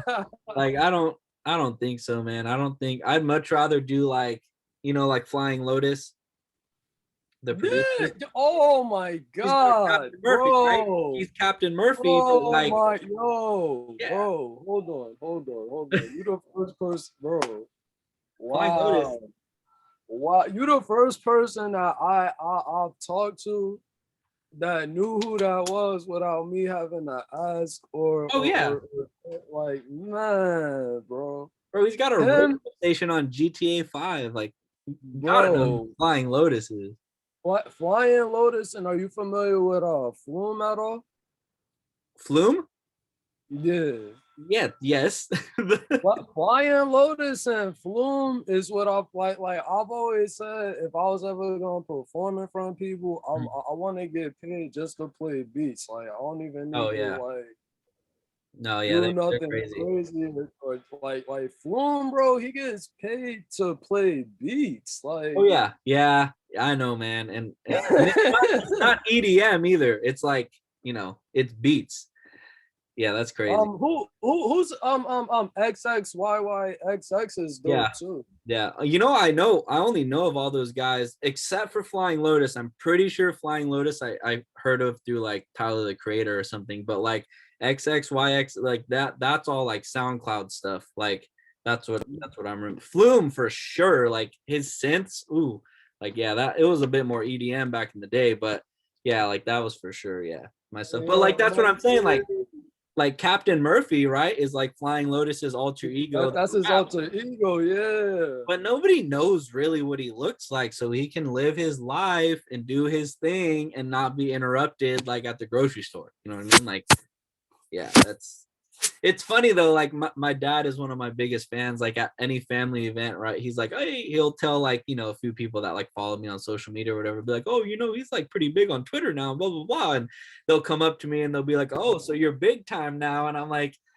bro, like I don't know, like this thing kind of just snowballed last year. Like I no cosigns, no big names attached to me, just doing my thing and spreading love and positivity. And some people hate it and some people love it, and I don't know, but it's crazy how darkness be attracting people more than positivity and light sometimes, right? It was funny, bro. Like I showed my sister this tweet yesterday. We were sitting waiting for our piercings, and I was like, look, this one guy like tweeted like he made a meme, right? It said nobody, and it was just like a colon and then no words, and then he's all Josh on the beat, and then it was like y'all even like y'all like using hi-hats when you produce or something, and then he put like he put a heart emoji with like thousands of likes and then like a retweet with like thousands of retweets and then like the comments or whatever, right? So he made it look like it was a real tweet, and it got like 115 likes. And I was like, bro, like I don't even get 115 likes like on a regular basis. Like, but that for me, all that shows me is that people know who I am. They know what I'm doing. They get the joke. And that's like the presence and the influence that I've like made with my account and what I am out there. So like I'm not mad at it. Like the guy wasn't mean, like he follows me and stuff, but like I'm just tripping. Like 115 people think this is funny. Like that's crazy. And then the next day, because I saw that tweet in the morning after he tweeted it, I tweeted that tweet. I was like, y'all like using hi-hats or something? And it got like 110 likes. And I'm like, cool. Like I'm not like, and it's see, that's another thing. Like with my Twitter, yeah, that's another thing that helped me just meme culture and stuff. Like people are always like, bro. yo, Yeah. I got turned. Yeah. I got turned into a meme. Oh, did you? I was at a kickback and I got too drunk, so for the longest, I don't know what happened to it or if it still even exists, but they had a picture of me slumped on the couch. Bro, like, and that's not a bad thing. Like, if people know it's you, like that ain't bad publicity. Like, but the meme, I think the funniest one, I strapped I strapped one of my switchblades to my head with a rubber band and tweeted 21 Savage. It's a knife. Did it do well? That shit went viral, bro. Oh my god. That shit went viral. Oh geez. No, that's a good one, bro. Like I make it a point almost every day to go to one of the big meme pages on Instagram, screenshot it, and just share it. Like people like it, man. Like I don't know, like memes. Meme culture, man. That's crucial. That's definitely like part of how a lot of like even Drake's Hotline Bling, like that had a meme. That helps, bro. It helps. Like somebody memeing me like in a tweet about an engagement tweet, like 100 likes, bro. Like they're paying. They think it's funny. Like I don't know. Like I'm not mad at it. You know what I mean? And I'm sure Drake's not mad at it either. He's like, bro, you're just running my name up. Keep it going. Like running my image up. Like, and that people don't get it, man. Like they'd be mad or something about that. But yo, man, and that's one of the things, man. I wish like coming up on social media, I wish I didn't take a lot of things as serious. Yeah. You learn.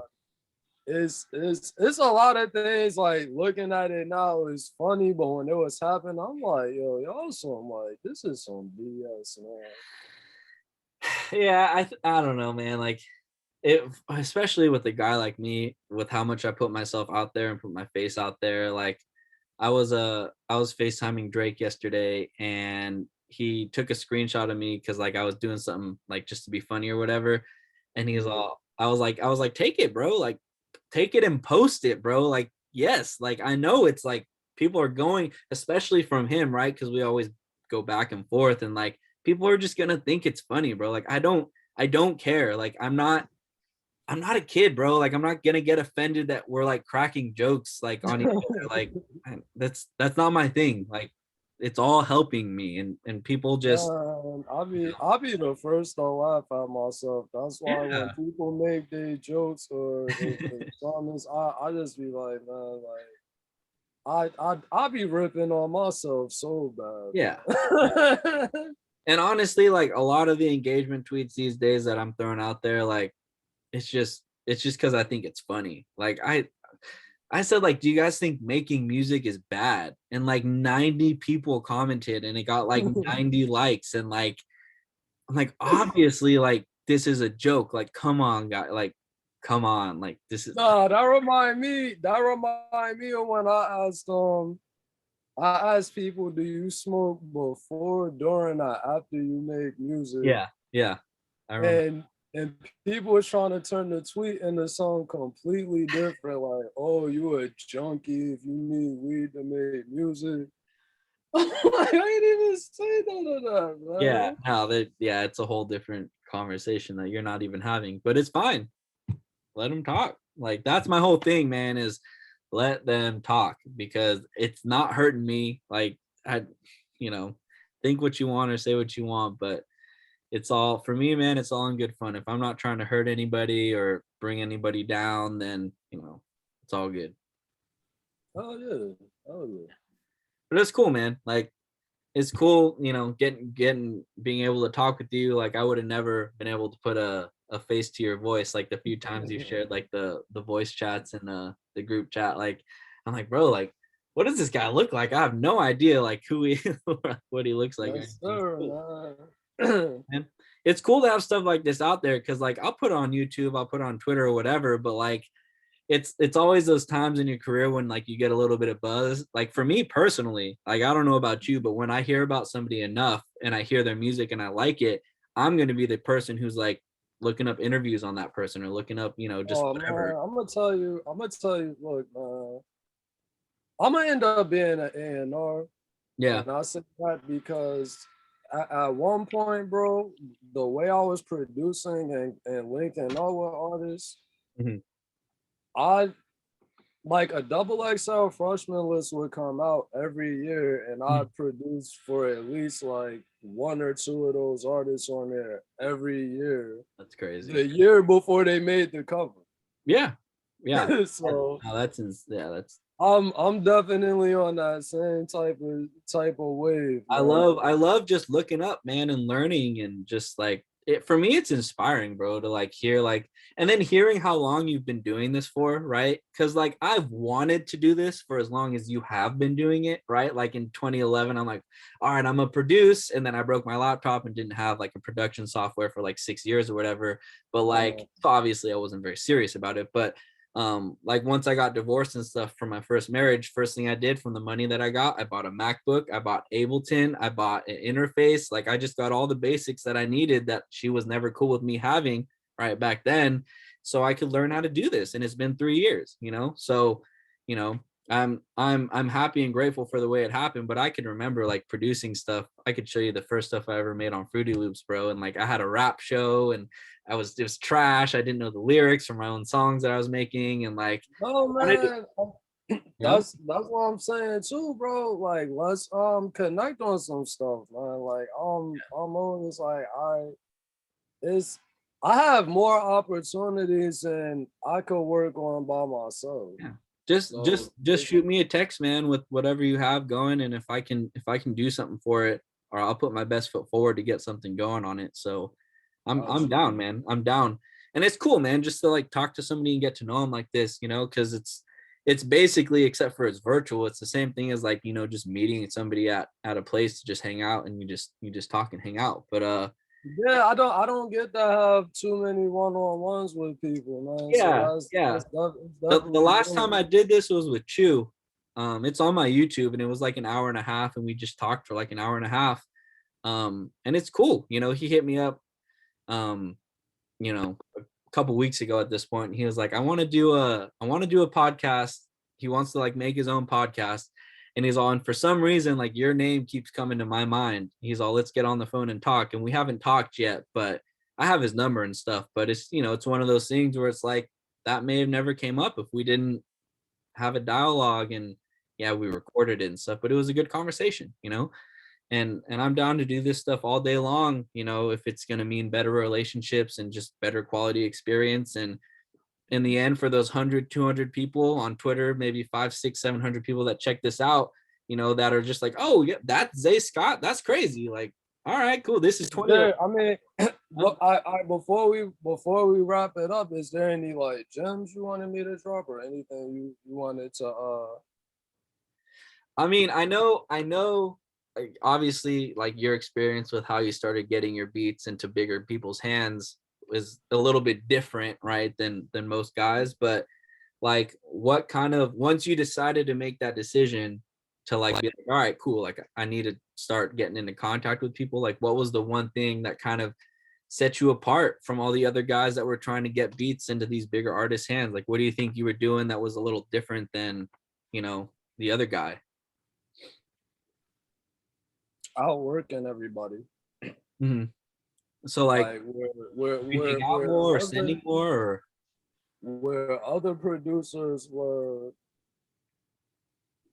they flood the artists. I'm gonna use Soldier Boy for example. Mhm. People will flood Soldier Boy and send beats every day till they get one song with him, right? Mhm. And then it's like, okay, I'm gonna send 2 beats, 3 beats, 5 beats. Me, I was coming in with like a 20 beat pack, Big packs. 5 different emails a day types, like stuff like that. So you'd send like 4 beats at a time, 5 different times in the day. Nah, I was sending beat. Like I really would sit down, make a 20 beat. Like when I got the 14 songs on the foreign mixtape, Yeah. I sat down and made 20 beats, and he ended up not only using 14 of them, but me doing that, that's what made him even reply to me for the first time. Like the fact that I sent that much You work. sent that big pack. Mm-hmm. Got you. Okay. Because I've heard different things about melodies and stuff, like with my with Jetson, right? I've reached out to people that I know have experience with like bigger artists, and they're all, don't send anything more than 5 or 10 melodies, you know, at a time. But But see now, like in this climate, I try yeah. not to send I try not to send more than 3, like unless like I have a personal relationship Mhm. with you, Mhm. Yeah.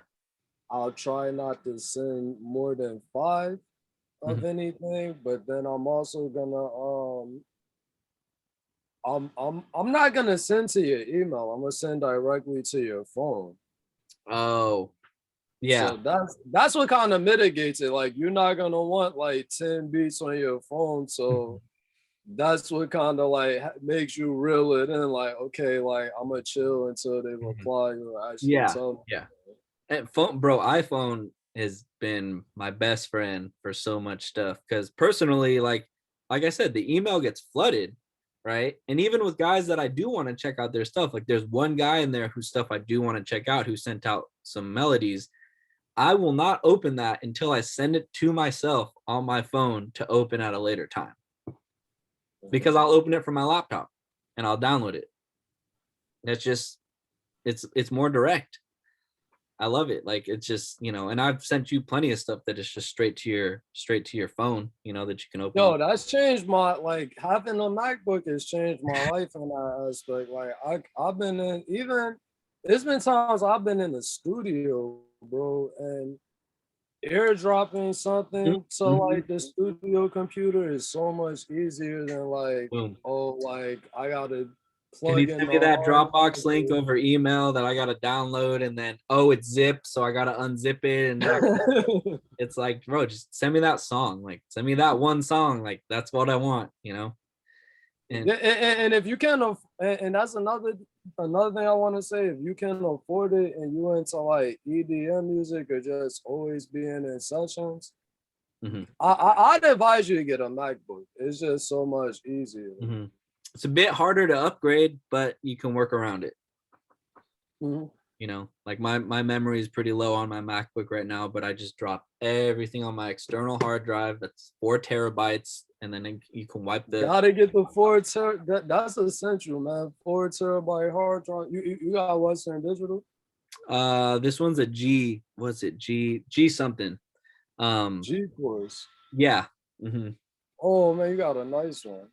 Yeah, it's not super portable because it's got to be plugged in like to an, you know, it's got power switch, but everything's on there, you know. I just dump it all on there and delete it off my laptop, and then you got space.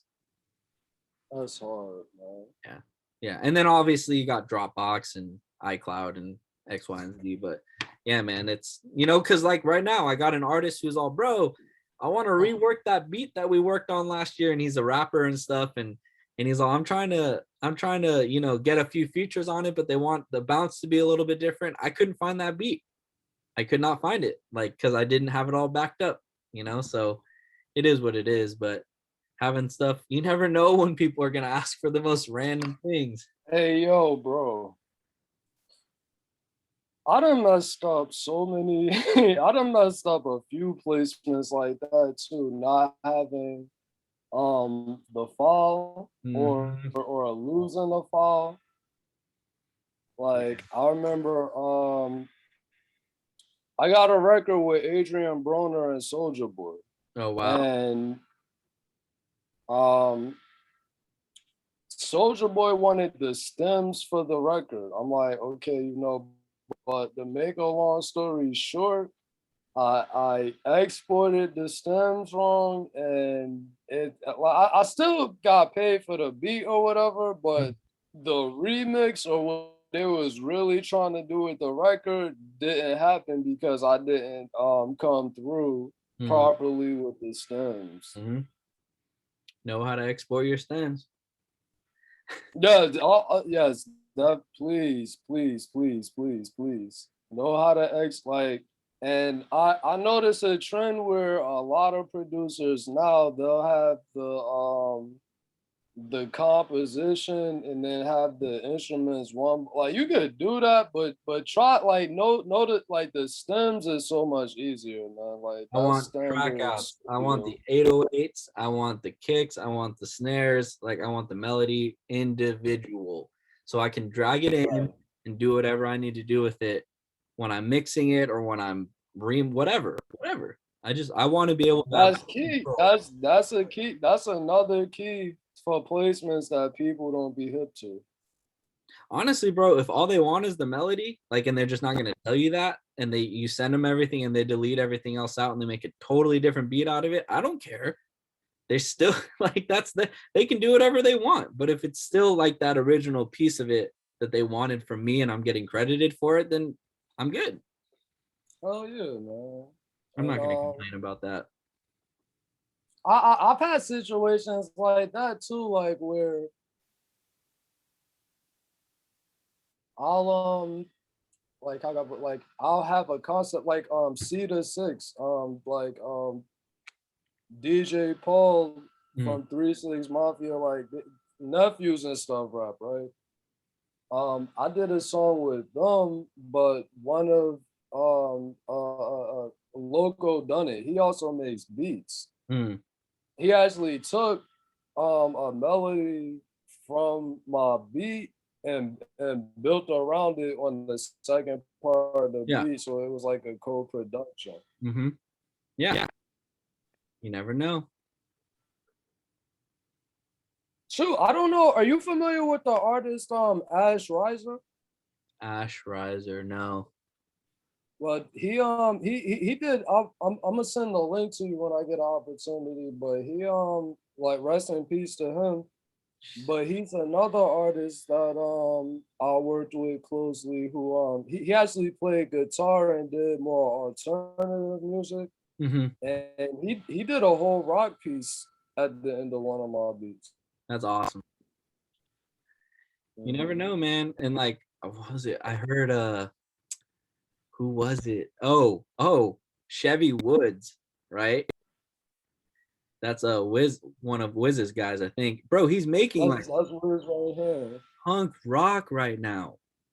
Like alternative rock is what he's making. Like Mm-hmm. that's crazy. Like him of all people, bro. Like I was tripping. One of Jake Mark's guys produced a song and the snippet came out on Instagram with Chevy Woods like just vibing to the song that he made over the beat.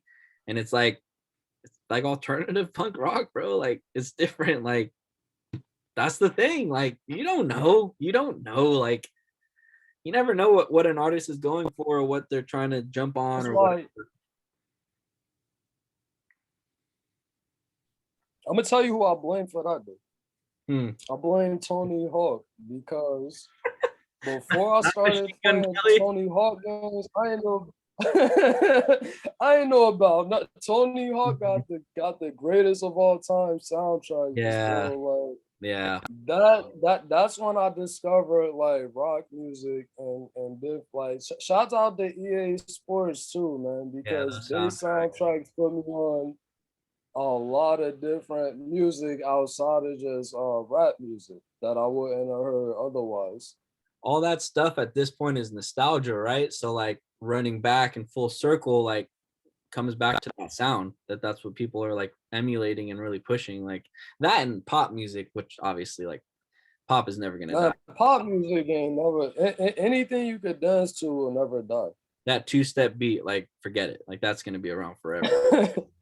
Like That's why Jersey Club, bro. If you listen to any Jersey Club song, it's the same 808 pattern every beat. Like it's that flawless, bro. bro, like it's crazy, man. It's Like that boom, boom, boom, boom, yeah. boom, boom, boom, boom, boom, boom, boom.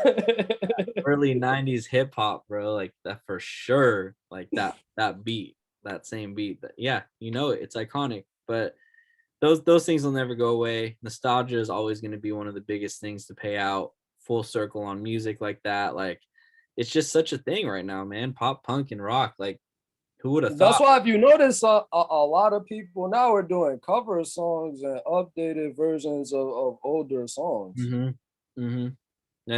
It's interesting. Like it's obviously they're still trapping like the Lil Uzis and stuff that are doing, what they're doing, but people are starting to branch out and push their sound and try different things. Yeah, And I love Lil Uzi Vert Wave because he made it cool. I mean, Lil Wayne and Young Thug started it, but he made it cool to be a weirdo, but you could still be like part of my lane. I want to say weirdo because that's disrespectful as yeah, hell out in LA. But he made it cool to be weird, but still appeal to the street crowd. Like yeah, still be yeah, like have street appeal. yeah, 100%. That's definitely what he did. But it's interesting. We'll see how things pan out and where they go in the next couple of years. But there's just yeah, it's a lot of alternative stuff right now that's big. Where do you see music in the next 5 years? Do you see it going back to more nostalgic or more digitalized and computerized? Mm, it's like I don't know if you follow the Doors, the band from obviously back in the day, but um Jim Morrison, like the lead singer, Skrillex sampled this, I think, in one of his songs, is how I knew about it. But back in the 70s, he was all I see music like becoming more computer based and just kind of predicting like EDM and obviously like hip hop and how we make music now. And he's all I can see it being more computerized and having a different sound to it. So like now that we've kind of done that, and I don't know if we've hit the peak of it, but I could see it like kind of full circle, just maybe even going back to like original type of hip hop with a different feel, like with melodies and stuff. Um, just like a little bit more organic sounding than like because right now it's like if you think about it, like everything's super, super over processed, right? And super, super Right. clean. So I think because it seems like a lot of the young group is like the new generation of like hippies, right? They're all kind of just like whatever, do drugs, like go to music festivals, like that kind of stuff. Like if you take it back and strip it down, like they might eventually start wanting like an organic sound, an original sound that's a little bit less processed and less perfect and a little bit more just raw. So it could come back to that, because I think it seems like music always comes back in cycles. Like a lot of the pop stuff, like with Bieber and stuff, like his new record, super reminiscent of the 80s. If you listen to the whole record, like there's a lot of the synth. You talking about that Peaches Well, record? like I guess Peaches, but that's still a little bit more poppy. There's some sounds on that album. If you listen to like the whole Justice album, I've listened to it a few times because I like Bieber, and he obviously is going to be like a pinnacle of sound for things, for even if you don't like him. There's a lot of 80s like type of synths on there, drums, just the drum sounds that they're using. And we're into, Yeah, I keep to build off that. You said the 80s. that's 40 years ago. I keep telling people, bro, them analog sound, like that's why I Oh love yeah, using that's analog what I'm sound. saying though. But analog sounds are super about the imperfections, right? Like, and Yes. not everything's on the grid, and it's got a bit of a flow, like what Tyler is like still like very much so doing, like just very, earthy sounds and not perfect sounds. So I think, man, like I can see the way pop music's going, which is still the biggest thing in the whole industry is pop music, just because it appeals to everybody. Like that's got a super like, yeah, like 80s tone to it right now. So if it keeps going, bro, it'll just be 90s, right? And then it'll eventually be early 2000s in 20 years. So like if we're hitting like 80s, early 90s right now, and we're 40 years from that period or 30 years from that period, it's just eventually keep Yo, picture that, yo, when we hit that shift to where it goes back to like the early 2000s, sound the like, early bro, Soldier Boy stuff, then you're back. You're back. Pharrell and Timberland were, Yeah. and Scott Storch, they was Yeah. apex predators in like oh 02, oh 03, oh Scott 04, Storch has bro. Like, adapted so well though to the modern day melodies. Like, I love what I love what he's doing. Like he that's all you gotta keep doing. yeah.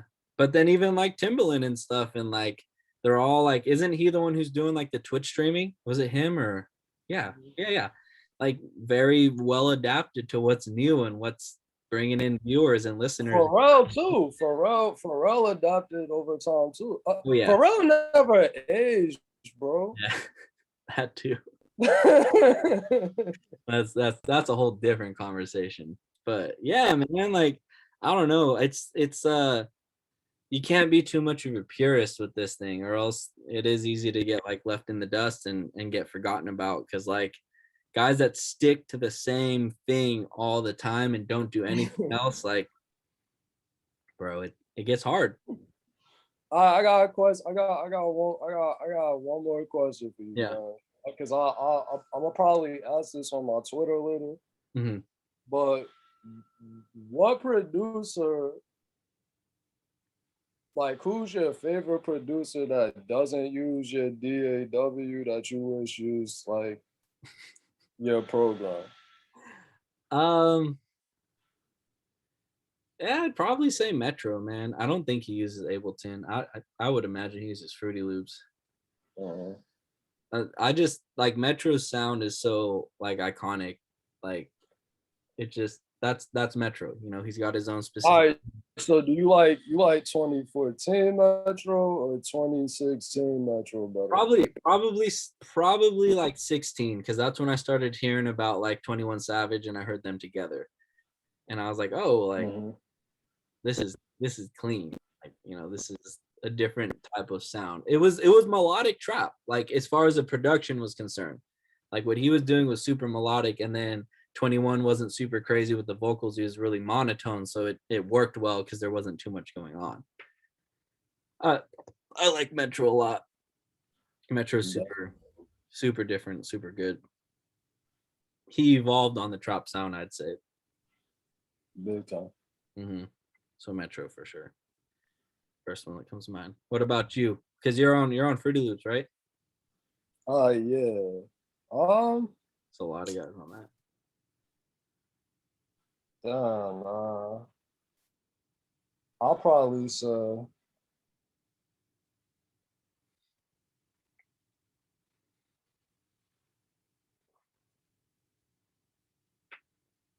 That's a good question, bro. It's a lot of guys on your DAW though.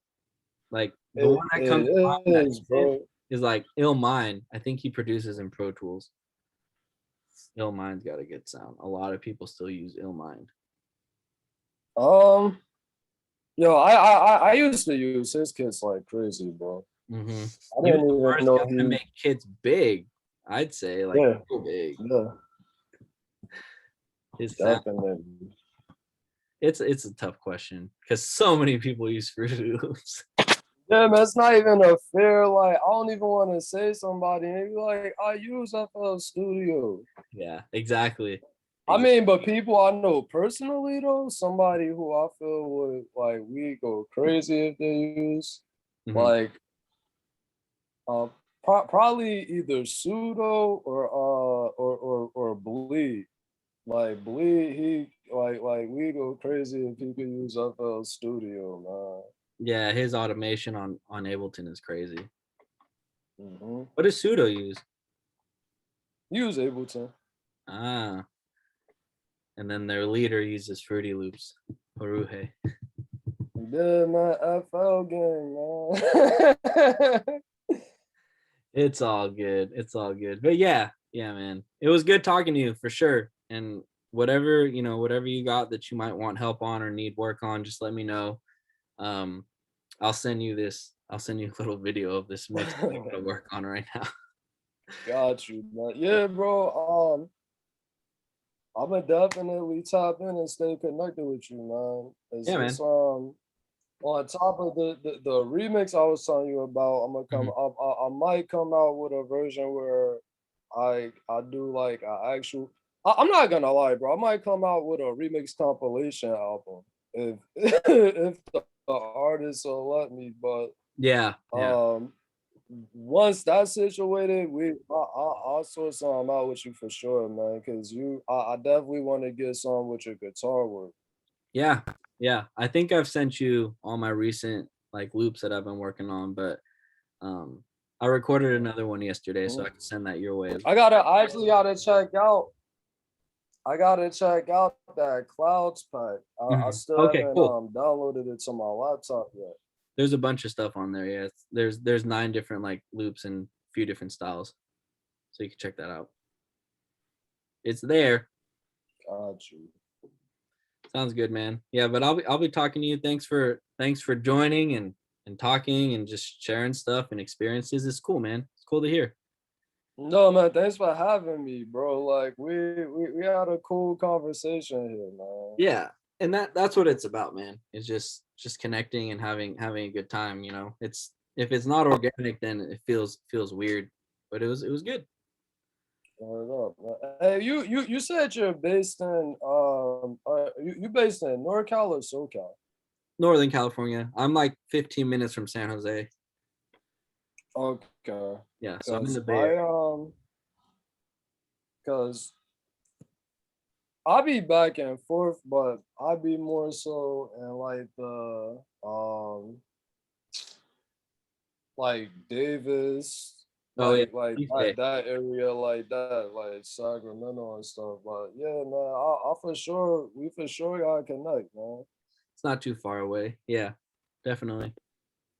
You got a lot of dope producers that live around you that also play guitar that you don't even know about, bro. Yeah, man, connect me with them because I love collaborating on that kind of stuff too. I don't do that enough, that's for sure. Got you. Sounds good, man. All right, man. Well, you have a good one. Thank you again. I'll be talking to you. All right, man. I appreciate it, man. I'm gonna tap in. I'm gonna text you after we come off here. Okay, sounds good. All right. Later.